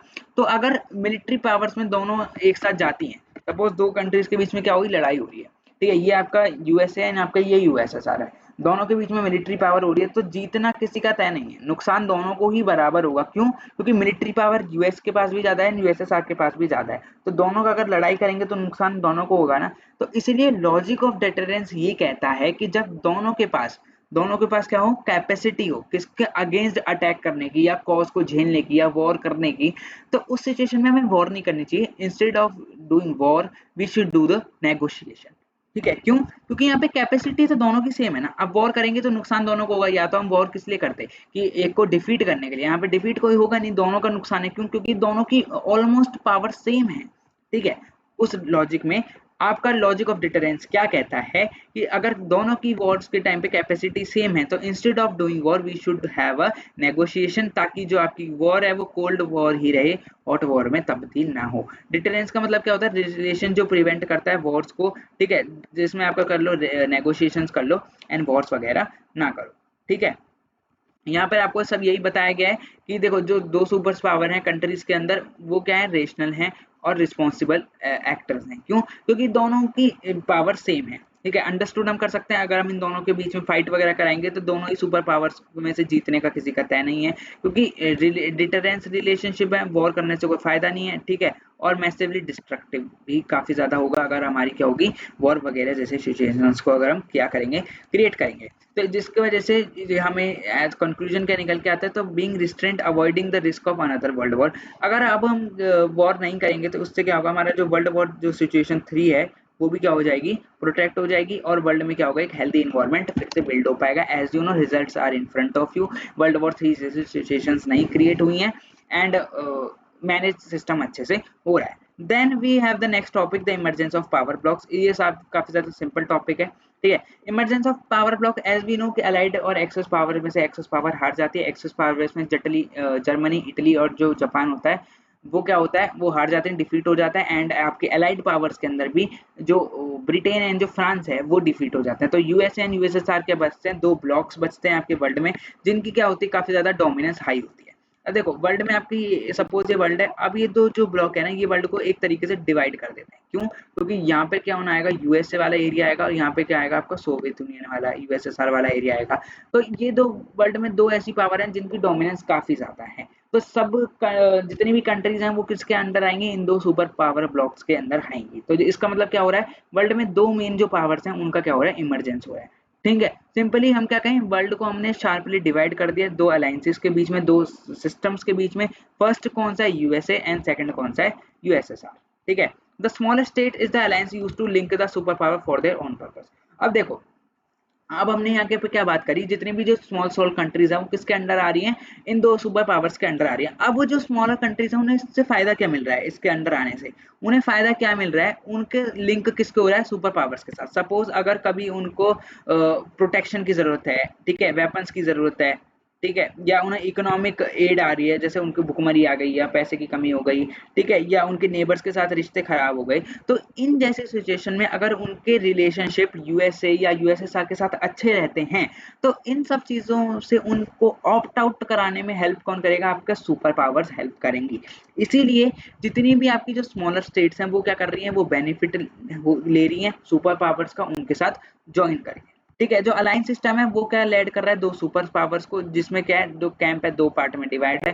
फर्स्ट क्या डिवीजन होता है यूरोप का, यूरोप में, जिसमें जो most of the western countries हैं वो किसके साइड आती हैं, यूएसए के साइडेड हो जाती हैं, और जो ईस्टर्न यूरोप है वो क्या ज्वाइन कर लेते हैं, सोवियत कैंप को यूज कर लेते हैं, जिसकी वजह से आपके दो अलायंसेस बन जाते हैं, वेस्टर्न अलायंस एंड आपका ईस्टर्न अलायंस। ठीक है, मतलब जितनी भी वेस्ट वाली कंट्रीज हैं वो यूएस के साथ टाई अप कर लेती हैं, ईस्ट यूरोप वाली कंट्रीज आपके साथ सोवियत यूनियन के साथ टाई अप कर लेते हैं, जिसकी वजह से दो अलायंसेस फॉर्म होते हैं, first is west alliance and second is आपका ईस्टर्न अलायंस। ठीक है, आई होप यहाँ तक आपको चीजें क्लियर हो गई हो, काफी सिंपल चीज है, कोई हेक्टिक चीजें नहीं है इसमें। ठीक है, यहाँ पे इसमें आपको भी देख लेते हैं। देखो इसमें आपको अभी देखेंगे, पहले हम नीचे का पैराग्राफ पढ़ लेते हैं, क्योंकि इसमें कुछ चीजें ऐसी हैं जो आपको नीचे को समझनी पड़ेंगी, then you will get to know. ठीक है, अब यहाँ पर पहले वर्ल्ड, ये फर्स्ट वर्ल्ड और सेकंड वर्ल्ड और ये थर्ड वर्ल्ड वाला फंडा मैं आपको समझा देता हूँ। ये जितना भी आपको जो फर्स्ट वर्ल्ड दिख रहा है ना, ये वाला येलो वाला एरिया, ये कौन सा एरिया है, ये आपका यूएसए वाला एरिया। ठीक है, यूएसए वाला क्यों, क्योंकि हम कितनी देर से मैं आपको यहाँ चिल्ला चिल्ला के बोल रहा हूँ, वेस्ट वाला एरिया किसका है, यूएसए का। ठीक है, और आपका ईस्ट वाला किसका है, यूएसएसआर का। तो जिसका मतलब क्या हुआ, आपका जो ये वाला एरिया है, आपका वेस्ट वाला जो एरिया है वो किसका हो गया, यूएसए का हो गया, एंड आपका जो ईस्ट वाला एरिया है ये किसका हो गया, यूएसएसआर का हो गया। ठीक है, ये आपका क्या हो गया, फर्स्ट वर्ल्ड यूएसए। ठीक है, सेकंड वर्ल्ड कौन हो गया, आपका यूएसएसआर, एंड आपका थर्ड वर्ल्ड कौन सा हो गया, ये थर्ड वर्ल्ड कौन सा हुआ, ये थर्ड वर्ल्ड आपका हुआ जो कंट्रीज नई नई इकोनॉमिकली क्या हो रही है, डिपेंडेंट हो रही है। क्यों, क्योंकि ये वाली जो कंट्रीज हैं, थर्ड वर्ल्ड वाली कंट्रीज, इसमें इंडिया भी आता है, ध्यान से देखो, ये वाली कंट्रीज कौन सी हैं, ये वाली वो कंट्रीज हैं जो डीकोलोनाइज्ड हुई हैं 1945 के बाद में, जब ब्रिटेन क्या होता है, एलाइड फोर्सेस में, एक्सेस फोर्स एलाइड फोर्सेस में से जब वो उसको निकाल दिया जाता है, उसका वॉर्स में क्या हो जाता है, जब नुकसान हो जाता है। तो थर्ड वर्ल्ड वाली कंट्री कौन सी है, जो अभी धीरे धीरे क्या हो रही है, डीकोलोनाइज्ड हो रही है। ठीक है, the western alliance was formalised into an organisation, north Atlantic treaty organisation, जो एग्जिस्ट कब होती है, अप्रैल 1945 में। अब देखो, जो आपका जो वेस्टर्न अलायंस होती है ना, वो क्या करती हैं, वो क्या करती हैं, अपनी एक अलायंस बना लेती है, एक मिलिट्री ग्रुप बना लेती हैं। वो कब बनाती है, अप्रैल 1949 में। जिस ग्रुप का नाम क्या होता है, नाटो। ठीक है, नॉर्थ एटलांटिक ट्रीटी ऑर्गेनाइजेशन, इस ग्रुप का क्या नाम होता है, नाटो। ये कब फॉर्म होती है, अप्रैल 1949 में। वेरी वेरी इंपॉर्टेंट, इस चीज को यहाँ पे साइड में आपके बुक्स में कितना ब्लैंक स्पेस दिया है उसमें आप नोट डाउन कर सकते हैं। नाटो एग्जिस्टेंस में कब आती है, अप्रैल 1949 में। जो किसका ग्रुप का पार्ट होती है, मिलिट्री अलायंसेस किसके ग्रुप की होती है, वेस्ट की। अब ये मिलिट्री अलायंसेस बनाई क्यों जाती है, देखो इनका काम क्या होता है, इस मिलिट्री अलायंस के अंदर कितनी स्टेट्स, पहले ये जान लो, 12 स्टेट्स थी, और इन 12 स्टेट्स के अंदर सपोज यूएसएसआर है। ठीक है, सपोज करो, एक मिनट मैं इस डायग्राम के थ्रू समझाता हूँ, खाली बनाने से अच्छा ना, जस्ट अ सेकेंड। देखो, अब सपोज मैंने आपको क्या बताया, वेस्ट की जो अलायंसेज है वो कौन सी है, NATO, that is north Atlantic organisation, जो कब फॉर्म होती है, 1949 में, अप्रैल में। ठीक है, जिसमें क्या होती है, 12 स्टेट्स होती हैं। तो नाटो किसकी अलायंस हो गई, ये वेस्ट वाले ग्रुप की अलायंस हो गई। ठीक है, अब क्या होता है, सपोज यूएसएसआर की जो अलायंसेज हैं वो इन 12 स्टेट्स में से सपोज इस वाले स्टेट पे हमला कर दिया, ठीक है, यूएसएसआर ने। तो जो ये नाटो, वो क्या उसको इमेजिन करेगा कि अगर हमारे किसी एक स्टेट पे हमला करा है, इसका मतलब हमारे पूरे अलायंसेस के ऊपर हमला करा है, तो हम तुम्हें एक स्टेट पर हमला करने का बदला हम पूरे अलायंसेस के ग्रुप के हिसाब से हम पूरी तुम्हारी कंट्री पे क्या करेंगे, हमला करेंगे। दोबारा समझो, सपोज जैसे आपके यहाँ पे क्या हुआ, जस्ट अ सेकेंड, ये आपका जो यूएस है, ठीक है। यूएसएसआर ने क्या करा, यूएस के एक किसी कंट्री पे हमला कर दिया। अब ये पूरी कंट्रीज किसके अंदर आती है, नाटो के अंदर आती है। ठीक है, ये पूरी कंट्री नाटो के अंदर आती है। अब नाटो के अकॉर्डिंग अगर कोई भी अदर ग्रुप हमारे एक भी कंट्री के ऊपर हमला करेगा तो हमें क्या लगेगा कि उसने हमारे पूरे यूएस के ऊपर हमला करा है, पूरे नॉर्थ अटलांटिक ट्रीटी ऑर्गेनाइजेशन के ऊपर हमला करा है, तो हम उसको उसका जवाब न्यूक्लियर वेपन से ही देंगे। या तो तुम हमें छेड़ो मत, अगर छेड़ा है तो तुम्हें ईंट का जवाब पत्थर से मिलेगा। वही वाली कहावत यहाँ पर क्या होती है, अप्लाई होती है। क्योंकि अगर तुमने एक स्टेट को भी यहाँ पे परेशान करा तो तुम्हें पूरा यूएसएसआर को सफर करना पड़ेगा, इंस्टेड ऑफ कि तुम्हारी जो एक सिटी है वो तुम्हारी स्टेट से बदला ले। नहीं, अगर नाटो को किसी ने छेड़ा है तो नाटो एज अ ग्रुप हमला करेगा किसी भी सामने वाली कंट्री के ऊपर, किसी भी अलायंसेस के ऊपर जिसने उसके ऊपर हमला करा है। ठीक है, आई होप यहाँ तक चीजें क्लियर हो गई हूँ। नेक्स्ट भी है, और यहाँ पे इन पैराग्राफ में आपको यही लिखा है कि अगर किसी भी एरिया ने अटैक करा तो हम ये क्या मानेंगे, हम ये मानेंगे कि पूरे नाटो के ऊपर क्या करा गया है, अटैक करा गया है। The eastern alliance is known as the Warsaw pact was lead by the Soviet union. अब ईस्टर्न अलायंसेस के पास भी क्या था, जैसे हमने ऊपर क्या पढ़ा नाटो, ऐसे ही इनकी जो मिलिट्री अलायंस का ग्रुप का जो नाम था वो क्या था, वार्सो पैक्ट। इनकी जो अलायंसेस थी इसका नाम क्या था, वार्सो पैक्ट। जिसको जिसको कौन लीड करता था, आपका सोवियत यूनियन लीड करता, जो कब फॉर्म हुई थी 1995 में आपकी फॉर्म अप हुई थी। इसके भी कुछ प्रिंसिपल्स थे और कुछ फंक्शंस थे जो नाटो के फोर्सेस को काउंटर करते थे। सपोज यहाँ पर समझ के देखो, अगर नाटो ने इस यूएसएसआर के किसी भी एक कंट्री पे हमला कर दिया तो यूएसएसआर भी एज अ ग्रुप हमला करेगा किसके ऊपर, आपके नाटो के ऊपर। या किसी भी ये थर्ड वर्ल्ड वाली कंट्री ने अगर यूएसएसआर पे हमला कर दिया तो यूएसएसआर भी बदला लेगा इन थर्ड वर्ल्ड वाली कंट्री से। आई होप यहाँ तक चीजें क्लियर हुई, कुछ ज्यादा चीजें इसमें टफ नहीं है, लिटरली वेरी सिंपल चीजें हैं ये। ठीक है, अब इंटरनेशनल अलायंसेस की अगर हम बात करें तो ऐसा नहीं है कि सिर्फ दो ही अलायंसेस हैं। ठीक है, इंटरनेशनल अलायंसेस में भी आपका यूएसए ने काफी ज्यादा डोमिनेंस दिखा रखी थी। कैसे, लेट मी शो। देखो यहाँ पे आप आओ, पेज नंबर कौन सा पेज नंबर है आपका, ये पेज नंबर 6 में आप आएंगे तो यहाँ पे इस वाले पैराग्राफ को पढ़ के देखो। International alliances during the cold war era were determined by the requirements of the super powers by calculating some small states. अब वो क्या कर रहे थे, इंटरनेशनल अलायंसेस को ज्यादा बिल्डअप करने के लिए, अपनी स्टेट्स को ज्यादा अपने अलायंसेस को ज्यादा फैलाने के लिए वो क्या कर रहे थे, स्मॉलर स्टेट्स को फायदे में लाकर अपने अंडर दे रहे थे। ठीक है, यूरोप क्या बन गया था, मेन अरीना बन गया था conflict between the super powers. क्यों, क्योंकि यूएसएसआर के अंदर कौन आ रहा था, यूरोप आ रहा था इसलिए।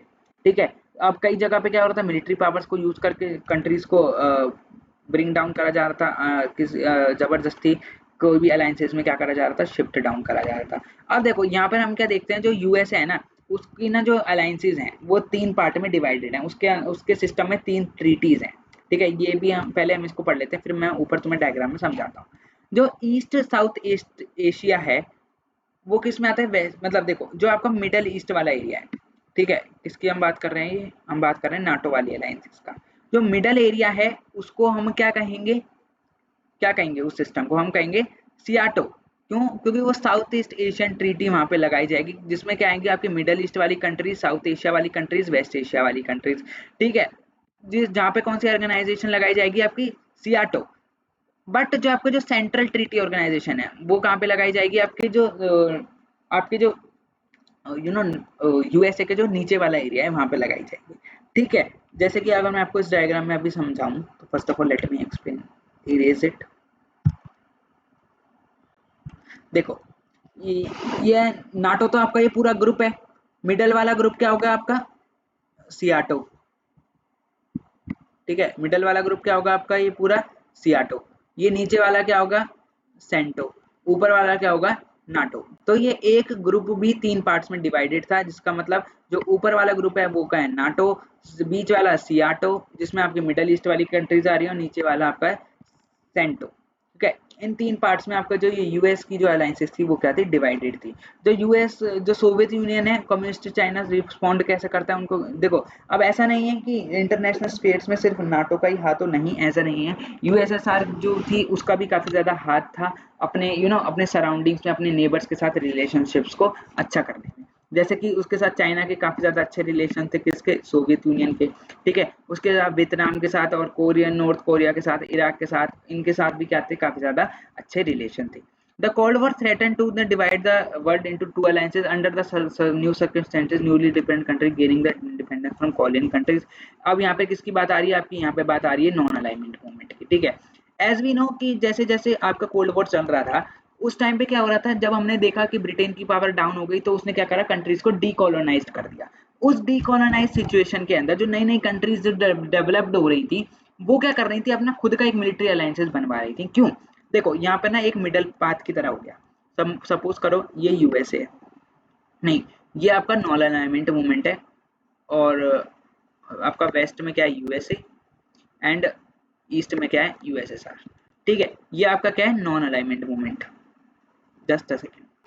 अब यहाँ पे आप देखो, ये नॉन अलाइनमेंट मूवमेंट है, यहाँ पर क्या आपके वेस्टर्न यूएसए वाली कंट्रीज और यहाँ पे यूएसएसआर वाली कंट्रीज। अब देखो ये नॉन अलाइनमेंट किसने ज्वाइन करा, जो न्यूली इंडिपेंडेंट जो कंट्रीज थी, जो न्यूली इंडिपेंडेंट हुई थी, जो डीकोलोनाइज्ड हुई थी, ठीक है। उन्होंने क्या चूज करा कि हम ना तो वेस्ट के साथ जाएंगे ना ईस्ट के साथ, क्योंकि सपोज अगर आगे जाके ऐसी सिचुएशन होती कि या वॉर वाली, तो इसमें से या तो वेस्टर्न वाली कंट्रीज बचती या ईस्टर्न वाली कंट्रीज, तो उसमें नुकसान किसका होता है, न्यूली इंडिपेंडेंट कंट्रीज का। क्यों? क्योंकि उन्हें डोमिनेशन किसकी सहनी पड़ती है, या तो यूएसए की या यूएसएसआर की। इससे अच्छा उन्होंने अपनी खुद की आइडियोलॉजी बनाई, that is the non alignment movement, जिसमें उन्होंने क्या करा कि उन्होंने खुद के अलायंसेस बनाए और खुद के बेसिस पे उन्होंने क्या करा, रूल अप करा, ठीक है। अब हम ये देखते हैं कि जितनी भी आपकी जो स्मॉल स्टेट्स थी, उन्हें फायदा क्या हो रहा था ऐसे जुड़ के किसके साथ, ये बड़ी बड़ी सुपर पावर्स के साथ। एक तो उनको क्या मिल रहे थे, उनके पास वाइटल रिसोर्सेज थे और मिनरल्स थे, जिसकी वजह से क्या कर रहे थे, सुपर पावर्स उनको क्या कर रहे थे, अपनी कंट्रीज के अंदर गेन करना चाहते थे।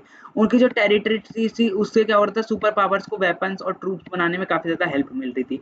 लोकेशन काफी ज्यादा वेरी करती है उन आपकी स्मॉल स्टेट्स की। कुछ क्या पता स्मॉल स्टेट्स आइलैंड के पास हैं, तो उन्हें क्या ट्रेड कराने में मदद करेगी, इकोनॉमिक सिस्टम बूस्टअप कराने में मदद करेगी। तो ऐसे ही आपकी जितनी भी वो थी स्मॉल स्टेट्स थी, उनको सुपर पावर्स किन बेसिस पे गेन कर रही थी, इन 4 पॉइंट्स के ऊपर गेन कर रही थी। डायरेक्ट एग्जाम में क्वेश्चन आए तो लिख के आ जाना, और जिससे उनको क्या मिल रहा था, मिलिट्री का भी काफी ज्यादा फायदा मिल रहा था, ठीक है। द नेक्स्ट भी है, they are also in ideological reasons, वो हमने सब देख लिया कि किसको, जिसको कम्युनिज्म में जाना था वो कम्युनिज्म में जा रहा था, एंड जिसको कैपिटलिज्म में जाना था वो कैपिटलिज्म में जा रहा था। जिसकी वजह से कुछ अरीनास भी आए कोल्ड वॉर हो रहा है कि वो हम देखते। देखो क्यूबन मिसाइल क्राइसिस एक ऐसा टाइम नहीं था जिसकी वजह से कोल्ड वॉर हुई। कुछ ऐसे टाइम पीरियड भी आए थे, कुछ ऐसी वॉर ऐसी सिचुएशंस भी आई थी जिसकी वजह से कई बार कोल्ड वॉर हॉट वॉर में होने से तब्दील होने के कगार पे आ गई थी। जैसे कि जो टू सुपर पावर्स, जैसे कि क्या होता था, कोरिया था, कोरिया और कोरिया की वॉर चली थी, जिसमें नॉर्थ कोरिया साउथ कोरिया की वॉर चली थी।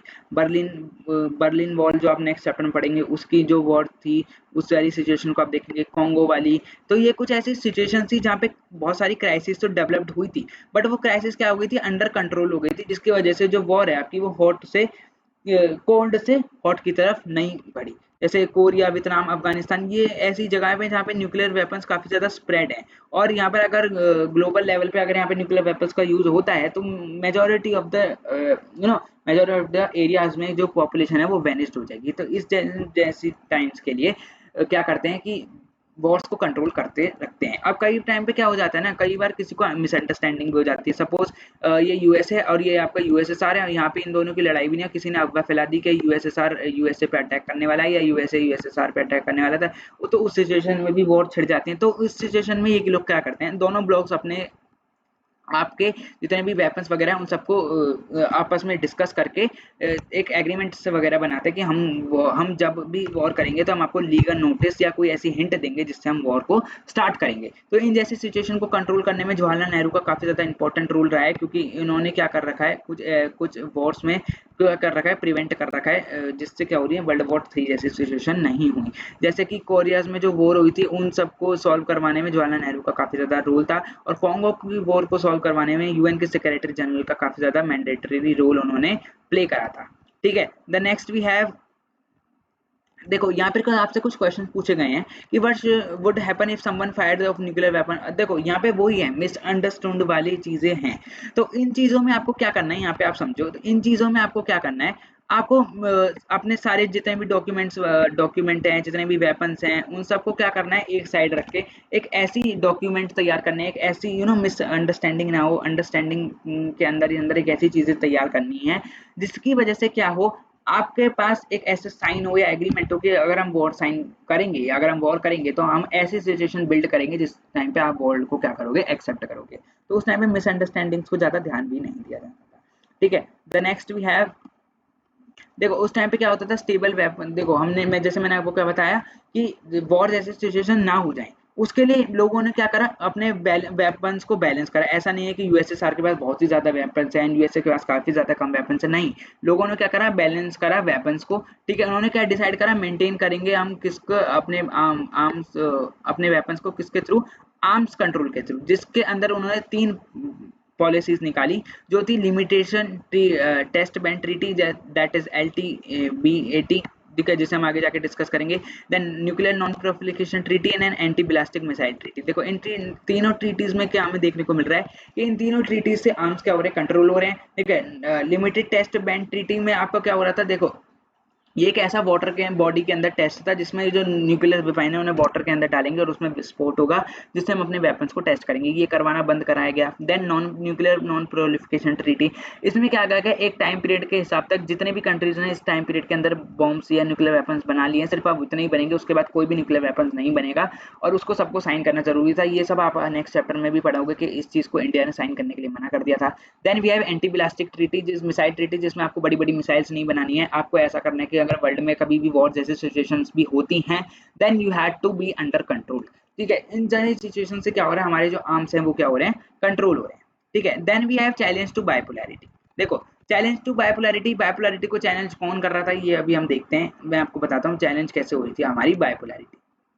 सो जो हमारी बाइपोलैरिटी थी वो चैलेंज किसके थ्रू हो रही थी, नॉन अलाइनमेंट मूवमेंट के थ्रू। देखो जो आस्तीन का सांप जो एक होता है ना, वो यही था। क्यों? क्योंकि बाइपोलैरिटी, देखो वर्ल्ड को 2 पावर में डिवाइड करने वाले कौन हुए, यूएसए एंड यूएसएसआर। अब चैलेंज कैसे कर रहा है बाइपोलैरिटी को, क्यों? जो नई डीकोलोनाइज्ड कंट्रीज हैं वो क्या कर रही हैं, अपनी अलायंसेस बना रही है। That is very beneficial to, क्योंकि देखो कल को अगर सपोज हमने, एज वी नो कि आज के टाइम पे कोई यूएसएसआर एग्जिस्ट नहीं करता है। ठीक है, यूएस है पर उसकी डोमिनेंस उस लेवल में नहीं है जो उस लेवल में पहले हुआ करती थी। ठीक है, तो इस सिचुएशन में क्या हो रही है चीजें कि सपोज यूएसएसआर की डोमिनेंस खत्म हो गई, यूएसए की डोमिनेंस रहती। अब जितनी भी इंडिपेंडेंट कंट्री थी वो यूएसए के अंदर नाटो साइन कर लेती, तो उनका ना कोई मिलिट्री बेस होता, ना पॉलिटिकल खुद का इंडिपेंडेंट कुछ होता। तो इस जैसे सिचुएशन में जितनी भी डिकोलोनाइज्ड कंट्रीज हैं, suppose the best example of India, India ने क्या करा, नॉन अलाइनमेंट मूवमेंट को बर्थ दिया एंड इस नॉन अलाइनमेंट मूवमेंट से दूसरों को भी प्रेरित किया कि आप भी नॉन अलाइनमेंट मूवमेंट को ज्वाइन करो, क्योंकि इन इफ सपोज की वर्ल्ड में ऐसी कुछ सिचुएशन होती हैं जिसमें कोई एक पावर रह जाएगी तो आपका काफी ज्यादा नुकसान हो जाएगा। ठीक है, तो नॉन अलाइनमेंट मूवमेंट का जो बेस था, जो स्टार्टिंग जिसने करी वो कौन थे, जवाहरलाल नेहरू थे, जिन्होंने क्या करा, इस नॉन अलाइनमेंट मूवमेंट को बढ़ावा दिया और 5 मेंबर्स के साथ ये नॉन अलाइनमेंट मूवमेंट साइन करा। जो कौन थे, जिसमें जो लीडर थे वो कौन थे, यूगो सलाइवा जोफिस ब्रॉफ। एंड जो इंडिया के थे जवाहरलाल नेहरू, इजिप्ट के लीडर थे गामम एब्दिल, एंड नेसर के जो थे वो थे इंडोनेशिया के सुकरोन, और नेसर एब्दिल नेसर किसके थे, इजिप्ट के। गाना क्वामे नाकरुक किसके थे, ये स्ट्रांगली सपोर्ट किसको करते थे, इंडोनेशिया से रिलेटेड थे। तो ये जो 5 फाउंडर मेंबर थे नॉन अलाइनमेंट मूवमेंट के, ये कौन थे जिन्होंने क्या करता, नॉन अलाइनमेंट मूवमेंट की स्टैब्लिश करी थी। जो फर्स्ट टाइम कब स्टैब्लिश हुआ था नॉन अलाइनमेंट मूवमेंट, ये इसकी फर्स्ट सबमिट करी गई थी बेलाग्रेड में 1961 के अंदर, जिसमें इसको क्या करा गया था, साइन अप कराया गया था। अब इसको साइन अप करने के टाइम पे हमारे पास 3 फैक्टर्स थे। वो 3 फैक्टर कौन कौन से थे, फर्स्ट ऑफ ऑल हम क्या करेंगे, कॉर्पोरेशन होनी चाहिए इन 5 मेंबर्स के कंट्रीज के बीच में। ठीक है, हम जब कोल्ड वॉर जैसी सिचुएशंस हो रही हैं तो हम अपने क्या करेंगे, वाइडनिंग अरीनास को क्या करेंगे, स्ट्रॉन्ग करेंगे। हम अपने आप को कोल्ड, इन जो लोग कोल्ड वॉर कर रहे हैं कोल्ड वॉर करने, तो हमें इनसे कोई मतलब नहीं है, अपने एरिया को हमें क्या करना है, डेवलप्ड करना है। जो ड्रामेटिक एंट्री हो रही थी किसकी, अफ्रीकन कंट्रीज की, जिसकी वजह से क्या हो रहा था, 16 नई कंट्रीज किसके अंदर आ गई थी, यूएन के अंदर, जिसकी वजह से हमारी जो यू नो हमारी जो नॉन अलाइनमेंट मूवमेंट है उसमें हमें क्या देखने को मिल रहा था, इंक्रीजमेंट काफी ज्यादा अच्छे से देखने को मिल रहा था। जो फर्स्ट समिट थी अटेंड किसने करी थी, 25 मेंबर्स ने over the non alignment movement expanded. The last meeting held was the 14th summit which was held in Havana in 2006 and it included 116 member states and 15 observer countries. As you know आज के time पे non alignment movement ज्यादा effective भी नहीं रहा है, क्योंकि उसकी जो लास्ट मीटिंग थी वो कब हुई थी, 2019 में। उसके बाद उसकी कोई मीटिंग भी नहीं हुई। तो आज के टाइम पे ये सारी चीजें हमें डिटरमाइन फाइनाइट नहीं करती हैं, क्योंकि मैंने आपको क्या बताया, जो वर्ल्ड पॉलिटिक्स है वो किसके ऊपर आपका बेस्ड है, नेशनल इंटरेस्ट के ऊपर बेस्ड है। जैसे जैसे हमारी कंट्रीज के साथ रिलेशन रहेंगे वैसे वैसे हमारी वर्ल्ड पॉलिटिक्स में हमें क्यों देखने को मिलेगा, चेंज देखने को मिलेगा। जो नॉन अलाइनमेंट मूवमेंट है वो काफी ज्यादा इंटरनेशनल मूवमेंट के थ्रू काफी ज्यादा क्या हुआ था, ग्रो अप हुआ था। जो देखो अब इस टाइम पे ना क्या हो रहा था, नॉन अलाइनमेंट मूवमेंट को क्रिटिसाइज करने लग गए थे। नॉन अलाइनमेंट मूवमेंट को क्रिटिसाइज क्यों करने लग गए थे, तुम्हारा काम क्या है, तुम तो बस एक नॉन अलाइनमेंट मूवमेंट खोल के बैठ गए हो, तुम ना तुम वर्ल्ड में इसका कोई ग्रोथ हमें देखने को मिल रहा है, ना इसका कोई इफेक्ट देखने को मिल रहा है। तो इस सिचुएशन में जो आपके नॉन अलाइनमेंट मूवमेंट है उन्होंने ये कहा कि हम non as a non alignment movement जब हम स्टार्ट करते हैं तो हम इन दो चीजों को बिल्कुल भी बढ़ावा नहीं देते हैं। एक क्या न्यूट्रलिटी, एक क्या आइसोलेशनिज्म। इसका मतलब क्या हुआ, आइसोलेशनिज्म, इसका मतलब ये हुआ कि देखो सपोज आपके जो यूएस है और अमेरिका है उसके अंदर क्या हो रहा है, वॉर हो रहा है इंडिपेंडेंस का। सपोज 1787 से इनका जो है वॉर चलता ही जा रहा है, चलते जा रहा है। अब जो नॉन अलाइंड कंट्रीज हैं इसमें क्या करा, इंडिया ने एक एक्टिव पार्ट प्ले करा। इन्होंने प्ले पार्ट क्या करा, इन दोनों अलायंसेस के बीच में पीस और स्टेबिलिटी बिल्ड करी। अब यहाँ पर आपका जो ये न्यूट्रलिटी और आइसोलेशन है, इसका मतलब ये है कि नाटो ये कहता है कि हम अपने नॉन अलाइनमेंट मूवमेंट बना के, हम ऐसा नहीं है कि हम किसी भी दूसरे मैटर के उसमें इन्वॉल्व नहीं होंगे, या हमारा कोई स्टैंड ही नहीं होगा वर्ल्ड में एज अ कंट्री होने का या एज अ अलायंस होने का। नहीं, हमारी एक अलायंस है नॉन अलाइनमेंट मूवमेंट। इसका मतलब ये नहीं है कि हम दूसरों के मैटर्स में नहीं बोलेंगे, जहां हमारी जरूरत होगी वहां पर हम बोलेंगे। ऐसा ही न्यूट्रलिटी में उन्होंने क्या कहा, देखो हम ऐसा नहीं है हम हर जगह न्यूट्रल रहेंगे, जहाँ पे हमें लगेगा कि हमें जिस पर्टिकुलर एरिया का सपोर्ट करना चाहिए वहां पे हम उसका सपोर्ट करेंगे। ठीक है, तो ये चीजें क्या हो रही है, ये नेशनल इंटरेस्ट के बेसिस पे चेंज हो रही हैं। इसीलिए नॉन अलाइनमेंट मूवमेंट ने क्रिटिसिज्म को क्रिटिसाइज करते हुए ये बोला कि हम न्यूट्रलिटी और आइसोलेशनिज्म को फॉलो नहीं करते, बाकी हम सब चीज करते हैं। ठीक है, next we have our topic new international economic order. देखो न्यू इंटरनेशनल इकोनॉमिक ऑर्डर में हम क्या पढ़ेंगे, हम इसमें जानेंगे कि कैसे जब डीकोलोनाइज हो रही थी कंट्रीज तो उनका इकोनॉमिक ऑर्डर के कैसे इंटरनेशनल स्पेस पे इकोनॉमिकल ऑर्डर्स में क्या आ रहे थे, चेंजेस आ रहे थे, कैसे पुअर कंट्रीज को भी चांस मिला था अपने आप को ग्रोथ करने का वर्ल्ड के अंदर। देखो जो सबसे ज्यादा चैलेंज था नॉन अलाइन कंट्रीज के लिए वो क्या था, जो मेजोरिटी ऑफ द कंट्रीज थी ना वो किस में आती थी, एलडीसी में, मतलब लीस्ट डेवलप्ड कंट्रीज थी। क्यों, क्योंकि वो ऑब्वियसली डीकोलोनाइज थी, ब्रिटिशर्स ने उन्हें लूट लिया था, जिसकी वजह से उनकी इकोनॉमिक सिचुएशन काफी ज्यादा डाउन थी और वो कंट्रीज मेनली किसमें थी, पॉवर्टी जैसी सिचुएशंस के अंदर आती थी। तो इस सिचुएशन में क्या हुआ, जो नई कंट्रीज थे उन्हें इंडिपेंडेंस के बाद क्या चाहिए, एक सस्टेनेबल ऐसा डेवलपमेंट चाहिए था जिससे क्या हो, ट्रूली फ्री वो क्या कर सके, ट्रेड कर सके वर्ल्ड में कहीं भी, उनके पास पॉलिटिकल फ्रीडम हो। ठीक है, जो जो जो उन्होंने अचीव करी है उस पॉलिटिकल फ्रीडम को यूज कर सकें वो। ठीक है, तो इस जैसी सिचुएशंस को ऐड ऑन करने के लिए हमारी जो हमने क्या करा, एक न्यू इंटरनेशनल इकोनॉमिक ऑर्डर को हमने ओरिजिनेट करा, जैसे that is NIEO। New international order को इंटरजिनेट करा, हमने क्या रियलाइज करा, जो यूनाइटेड नेशन जो हम कॉन्फ्रेंस थी जो हमने ट्रेड एंड डेवलपमेंट के लिए करी थी, उसमें हम क्या लेकर आए, एक न्यू ट्रेड पॉलिसी लेकर आए डेवलपमेंट के लिए, जिसमें पॉवर्टी जैसी कंट्रीज को भी क्या करेंगे, हम डेवलपमेंट की ओर लेके जाएंगे। किसके under, United Nations conference of trade and development के अंदर, जिसमें हम क्या करेंगे, हमने एक प्लान लॉन्च करेंगे जिससे हम क्या करेंगे, न्यू ट्रेड पॉलिसीज लेके आएंगे, जिससे क्या होगा, डीकोलोनाइज जो कंट्रीज हैं उनको क्या होगा, इससे फायदा होगा और उनका भी क्या होगा, बेटर डेवलपमेंट होगा। ठीक है, अब उसके अंदर हमने कुछ कितनी 4-5 चीजें कही, इनको हम देख लेते हैं। देखो जो आपका LDC है वो क्या कंट्रोल करेगा, नेचुरल रिसोर्सेज को एक्सप्लॉइट होने से। मतलब देखो हमारी कंट्रीज तो डीकोलोनाइज हो गई थी, बट अदर कंट्रीज भी आके हमारी जो वेस्टर्न जो कंट्रीज थी वो हमारे रिसोर्सेज के ऊपर आके हक जमा रही थी। तो LDC क्या कंट्रोल करेगा, अपने नेचुरल रिसोर्सेज को क्या करके रखेगा, प्रिजर्व करके रखेगा। वो क्या करेगा, वेस्टर्न मार्केट्स के साथ अपने प्रोडक्ट को सेल करेगा, जिससे वजह से उसका ट्रेड ज्यादा होगा और उसकी जो पुअर कंट्रीज को है वो क्या होगा, बेनिफिशियल होगा। वो टेक्नोलॉजी में कॉस्ट कम लगाएगा। ठीक है, अपनी कॉस्ट ऑफ टेक्नोलॉजी को डिक्रीज करेगा और वेस्टर्न कंट्रीज के साथ ट्रेड ज्यादा करेगा, जिससे उसकी इकोनॉमी में क्या होगा, बूस्टअप होगा। LDC क्या प्रोवाइड करेगा, इंटरनेशनल इकोनॉमिक इंस्टीट्यूशन प्रोवाइड करेगा, जिससे आप कहीं भी ट्रेड करो वर्ल्ड में, कहीं भी घूमो, अपना प्रोडक्ट कहीं भी सेल करो, अपनी कंट्री को कैसे भी डेवलप करने करो। इससे हमें मतलब नहीं है, बस only the thing is that development होना चाहिए, किसके अंदर, UNICED के अंदर। ठीक है। जो ग्रेजुअली था, जो नॉन अलाइनमेंट की जो चेंज था वो काफ़ी ज़्यादा इम्पोर्टेंट हमें देखने को मिला, क्योंकि नॉन अलाइनमेंट मूवमेंट की वजह से न्यू इंटरनेशनल इकोनॉमिकल ऑर्डर आया, जिसकी वजह से इकोनॉमिक इश्यूज़ को हम क्या करने लग गए, सॉल्व करने लग गए।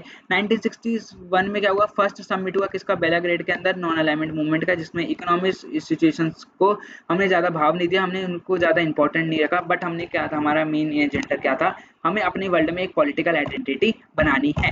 1970 तक आते-आते जो नॉन अलाइनमेंट मूवमेंट था उसके ऊपर काफ़ी ज़्यादा इकोनॉमिक प्रेशर बनने लग गया, क्योंकि जो इनिशिएटिव थे अदर ग्रुप्स के साथ वो काफ़ी ज़्यादा डेवलप्ड होने लग गए थे, और जो हमारा नॉन अलाइनमेंट मूवमेंट था वो यहीं का यहीं था, कि जिस में उसमें हम क्या कह रहे थे, हम सिर्फ स्ट्रगल कर रहे थे किसके लिए, यूनिटी के लिए, और अपनी अपोजिशन पार्टीज को या अपोजिशन ग्रुप्स को फेस करने के लिए। ठीक है। Next we have last topic of this chapter, India and the cold war. इसमें हम नॉन अलाइनमेंट मूवमेंट के बारे में काफी अच्छे से और जानेंगे। देखो, नॉन अलाइनमेंट मूवमेंट हमारा किसमें दो पर्टिकुलर चीजों में डिवाइडेड था। इसमें क्या थे, दो अलायंसेस थे, पर हमारी क्या थी, वॉइस दोनों अलायंसेस के अगेंस्ट थी। ठीक है। फर्स्ट हमें क्या करना था, हमें दोनों अलायंसेस से दूर रहना था। दूसरी चीज, हम क्या थे, डीकोलोनाइज कंट्री थे, और हम फिर से किसी के अलायंसेस में जाके अपने आप को अपने आप को बेच नहीं सकते थे। इसलिए हमने क्या करा, खुद की एक क्या बनाई, एक पॉलिसी बनाई, जिसमें इंडिया ने क्या करा, नेहरू जी ने रिमाइंड कराया वर्ल्ड को नॉन अलाइनमेंट के थ्रू कि हमें क्या करना है, फेलिंग अवे। सपोज देखो, इसमें हमें क्या करना है कि हमने अपनी कंट्री को क्या करना है, काफी ज्यादा ग्रोथ करना है। जो भी कंट्रीज नॉन अलाइनमेंट मूवमेंट के अंदर आएगी उसका क्या होना चाहिए, ड्रॉबैक नहीं होना चाहिए, काफी ज्यादा पॉजिटिव चीज होनी चाहिए। जैसे failing away in the sense कि हमें अपनी एरिया को एक्सपेंड करना है, अपने रिसोर्सेज को यूज करके और अच्छे से क्या करना है, डेवलपमेंट करना है। ठीक है। हम क्या करेंगे, डिफरेंसेस को रिड्यूस करेंगे, अलायंसेस के साथ अपने डिफरेंसेस को प्रिवेंट करेंगे, और काफ़ी ज़्यादा अच्छे तरीके से हम क्या करेंगे, अपनी चीज़ों को यूटिलाइज करके अच्छे से चीज़ों को बैलेंस करके रखते हुए चलेंगे। इंडिया के लिए काफ़ी ज़्यादा इंपॉर्टेंट है चूज करना अपना नॉन अलाइनमेंट ग्रुप को, क्योंकि कोल्ड वॉर के टाइम पे कुछ पता नहीं था कि कौन सी इंटरनेशनल ऑर्गेनाइजेशन सफर करेगी, या तो यूएसए या यूएसएसआर। इंस्टेड ऑफ विथ हम कॉमनवेल्थ और फ्री कॉर्पोरेशन के अंदर अंदर आके हम क्या करते हैं, एक पॉजिटिव रोल निभाते हैं, जिसमें हम अपनी डेवलपमेंट करेंगे, और जिसका फायदा हमें आज तक देखने को मिल रहा है। अगर हम यूएसए के अंडर होते तो आज हमारा वर्ल्ड में खुद की कोई आइडेंटिटी होती ही नहीं, या अगर हम यूएसएसआर के अंदर चले जाते हैं, हमें कोई और ग्रुप हमें हेल्ड कर दिया जाता है, थमा दिया जाता है। As you know, Britishers obviously हमारे देश पे रूल कर गए थे, तो हमें पता था कि हमें अपनी हिस्ट्री को रिपीट होने नहीं देना है। इसीलिए हमारे जो लीडर्स थे, महान लीडर्स नेहरू जी, उन्होंने क्या करा, नॉन अलाइनमेंट मूवमेंट का रास्ता निकाला, जिसमें हम ना ईस्ट की तरफ जाएंगे ना वेस्ट की तरफ, हम we have our own path, that is non alignment movement. ठीक है। जो नॉन अलाइनमेंट मूवमेंट था वो इंटरनेशनल लेवल पे ज्यादा फैला भी नहीं था, अकॉर्डिंग टू द क्रिटिक्स और अकॉर्डिंग टू द वे। देखिए, इसमें हम कुछ इंडिया के इंटरेस्ट में बात करते हैं, कुछ इंडिया के क्रिटिज्म से। देखो, इंडिया के अगर पर्सपेक्टिव से हमारी बात करें तो इंडिया ने क्या करा, नॉन अलाइनमेंट, इंडिया को नॉन अलाइनमेंट मूवमेंट ने अलाउड क्या करा, इंटरनेशनल डिसीजंस में अपना पार्ट लेना, उनका खुद का स्टैंड होना, उनका खुद का इंटरेस्ट बिल्ड करना, उनकी खुद की अलाइजेज और पावर्स के साथ क्या करना, कंधे से कंधा मिला के चलने को। वी यूज्ड टू से कि इंडिया ने अपनी एक पोजीशन, एक पॉलिटिकल आइडेंटिटी अपने नेशनल इंटरेस्ट के बेसिस पे क्या कर ली थी, बना ली थी। कहाँ पर, वर्ल्ड में। ठीक है। सेकेंडली, इंडिया क्या करने लग गया था, बैलेंस करने लग गया था सुपर पावर्स के बीच। ठीक है। उसके पास तो दोनों आ गई थी, कि सपोज कि अगर उसको यूएसए से कभी हेल्प होनी चाहिए थी यूएसएसआर से, तो वो यूएसएसआर से हेल्प ले लेता था, या अगर उसे यूएसए से चाहिए होती तो यूएसए से ले लेता, क्योंकि उसकी दुश्मनी किसी के साथ नहीं थी, सिर्फ उन्होंने दोनों आइडियोलॉजीज को ठुकराया था। उसने ये नहीं कहा था कि मैं तो तुमसे अब बात ही नहीं करूंगा, नहीं, उसके खुद का पॉइंट ऑफ व्यू थे, और उसके साथ उसने दोनों के साथ अपने रिश्ते अच्छे से बना के भी रखे। ठीक है। इंडिया की जो पॉलिसी नॉन अलाइनमेंट की वो काफी ज्यादा क्रिटिसाइज इसलिए हुई क्योंकि हमने क्या कहा था, हमने अनप्रिडिक्टेबल था हमारा जो सिचुएशन था। हमने क्या कहा, हम नेशनल इंटरेस्ट में किसी के साथ हम दखलंदाजी नहीं करेंगे, हमारी खुद की फॉरेन पॉलिसीज थी। बट आगे जाके हमने क्या देखने को लगा कि वॉर जैसे सिचुएशन पे हम क्या करने लग गए, दूसरे की कंट्रीज के पर्सनल मैटर्स में क्या करने लग गए, इंटरफेयर करने लग गए। तो अकॉर्डिंग टू द क्रिटिसिज्म हम ये क्या करने लग गए, नॉन अलाइनमेंट मूवमेंट काफी ज्यादा सक्सेसफुल नहीं है। इंडिया ने क्या साइन करी, फ्रेंडशिप ट्रीटी साइन करी यूएसएसआर के साथ 20 ईयर्स की, जिसकी वजह से उसको क्या मिला, काफी ज्यादा क्रिटिसिज्म देखने को मिला। क्रिटिसिज्म देखने को क्या मिला कि ये तो कभी यूएसए के साथ चले जाता है, कभी ये यूएसएसआर के पास आ जाता है। तो इसका इंडिया की गवर्नमेंट ने साफ साफ जवाब दिया कि जब बांग्लादेश क्राइसिस हुई थी तो यूएसएसआर ने हमारी हेल्प करी थी, और कभी हमारे साथ कुछ और होगा तो हमारे साथ यूएसए भी हेल्प करेगा। क्यों? क्योंकि हमारा यूएस और यूएसएसआर के साथ कोई भी एज पर्सनल झगड़ा नहीं है, सिर्फ मैंने अपनी नॉन अलाइनमेंट मूवमेंट लिया है क्योंकि ये मेरा खुद का स्टैंड था और इससे क्या प्रूव होता है कि मेरा ना तो यूएसए के साथ कोई झगड़ा है ना यूएसएसआर के साथ। ठीक है, तो और नॉन अलाइनमेंट मूवमेंट की स्ट्रेटेजी के बारे में हम आगे जाके चैप्टर्स में पढ़ेंगे, जिसमें हम क्या देखेंगे, डिसइंटीग्रेशन देखेंगे, यूएसएसआर का कोल्ड वॉर एरा देखेंगे 1991 का, नॉन अलाइनमेंट मूवमेंट एंड बहुत सारी चीजें ऐसे देखेंगे जिसकी वजह से हमारी जो बाइपोलैरिटी है वो क्या होती है, केम टू एन एंड होती है। Last topic we have our arm control treaties, जिसमें मैंने आपको बताया था इन ट्रीटीज को हम डिस्कस करेंगे। लिमिटेड टेस्ट बैंड ट्रीटीज जो आपके कब आई थी, 5 अगस्त 1963 में आई थी, जिसमें हम क्या करना है, इन outer space and under water हम क्या करेंगे, अपनी ट्रीटीज को लॉन्च करेंगे एंड देखेंगे कि कैसे हमारी मिसाइल वर्क कर रही है। बट ये कब हुआ था, एंटर्ड हुआ था फोर्स 1963 में, 5 को इसको प्लान करा गया था करने का मॉस्को के अंदर, जिसमें साइन किसने करा था, यूएस, यूके एंड यूएसएसआर ने। न्यूक्लियर नॉन प्रोलिफिकेशन ट्रीटीज, इसमें क्या था कि एक सर्टेन टाइम के बाद कोई भी क्या वेपन्स नहीं बनाएगा। स्ट्रेटेजिक लिमिट इन सॉल्ट 1 में इसमें हमें क्या था कि हमें एंटी बैलिस्टिक ट्रीटी के हमें ऐसे वेपन्स नहीं बनाने हैं जिसकी वजह से काफी ज्यादा नुकसान हो जाए दूसरों को। ठीक है, सॉल्ट 2 में भी हमारे यही था कि हमें अपने वेपन्स को ऐसे कंट्रोल करके रखना है कि किसी की पर्सनल इकोनॉमिक पे हम क्या ना हो जाए, हावी हो जाए, और ऐसी हम ट्रीटीज बनाते गए आर्म्स कंट्रोल में, जिसमें हम क्या देखते गए कि हमें अपनी कंट्री के डेवलप तो करना ही करना है, बट कंट्री को डेवलप्ड करने के साथ साथ हमें वर्ल्ड में अपने पॉलिटिकल सिस्टम, पॉलिटिकल स्पेस को भी डेवलप्ड करना है, और काफी ज्यादा हमें अपना वर्ल्ड में एक पॉलिटिकल आइडेंटिटी बनानी है। तो कोल्ड वॉर एरा में अगर हम इसे सम अप करें तो हमने इसमें क्या देखा, हमने यूएसएन यूएसएसआर का आइडेंटिटी देखी, यूएसएन यूएसएसआर के बीच की लड़ाई देखी, जिसमें हमने ये देखा कि यूएसएन यूएसएसआर एक ऐसी आइडियोलॉजी थी जिसमें क्या हुआ, जिसमें वर्ल्ड वॉर हुआ, जिसमें हमारा एलाइड और एक्सेस पावर्स के बीच में वर्ल्ड वॉर हुआ, जिसमें एक्सेस पावर हार गई, एलाइड पावर जीत गई। ब्रिटेन, फ्रांस हमारे क्या हो गया, उनकी इकोनॉमी डाउन हो गई, जिसकी वजह से क्या हो गया, यूएस एंड यूएसएसआर डोमिनेंस में आ गए, जिसकी वजह से वर्ल्ड में उनका काफी ज्यादा इन्फ्लुएंस होने लग गया। जो न्यूली कंट्रीज थी जो डिकोलोनाइज हो रही थी वो क्या करने लग गई, वो आपकी नॉन अलाइनमेंट मूवमेंट की तरफ बढ़ गई, और जो नॉन अलाइनमेंट मूवमेंट के थ्रू हमने क्या करने लग गया, एलडीसीज मतलब लोवेस्ट डेवलपमेंट कंट्रीज को हमने क्या करा, जहाँ पे पॉवर्टी ज्यादा थी, जहाँ पे इकोनॉमिक कंट्रीज लो थी, वहाँ पे हमने उनको क्या करा, डेवलपमेंट का एक चांस दिया, जिसकी उनकी जो पॉवर्टी जैसी सिचुएशन है वो कम हो जाए। विद दिस हमारा जो चैप्टर है प्यारा सा द कोल्ड वॉर एरा हमने पूरा खत्म कर दिया है। With in 1 our and 30 minutes के अंदर अंदर पूरा चैप्टर कंप्लीट हो गया है आपका। ठीक है, अगर आपको इस चैप्टर से रिलेटेड कोई भी डाउट है तो do let me tell in the comment section, I will reply you 100%।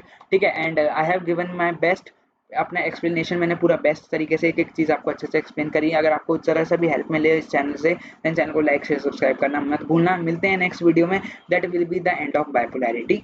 Okay, तो मिलते हैं नेक्स्ट चैप्टर में। Till then stay safe, stay bye, stay home and bye bye, good night.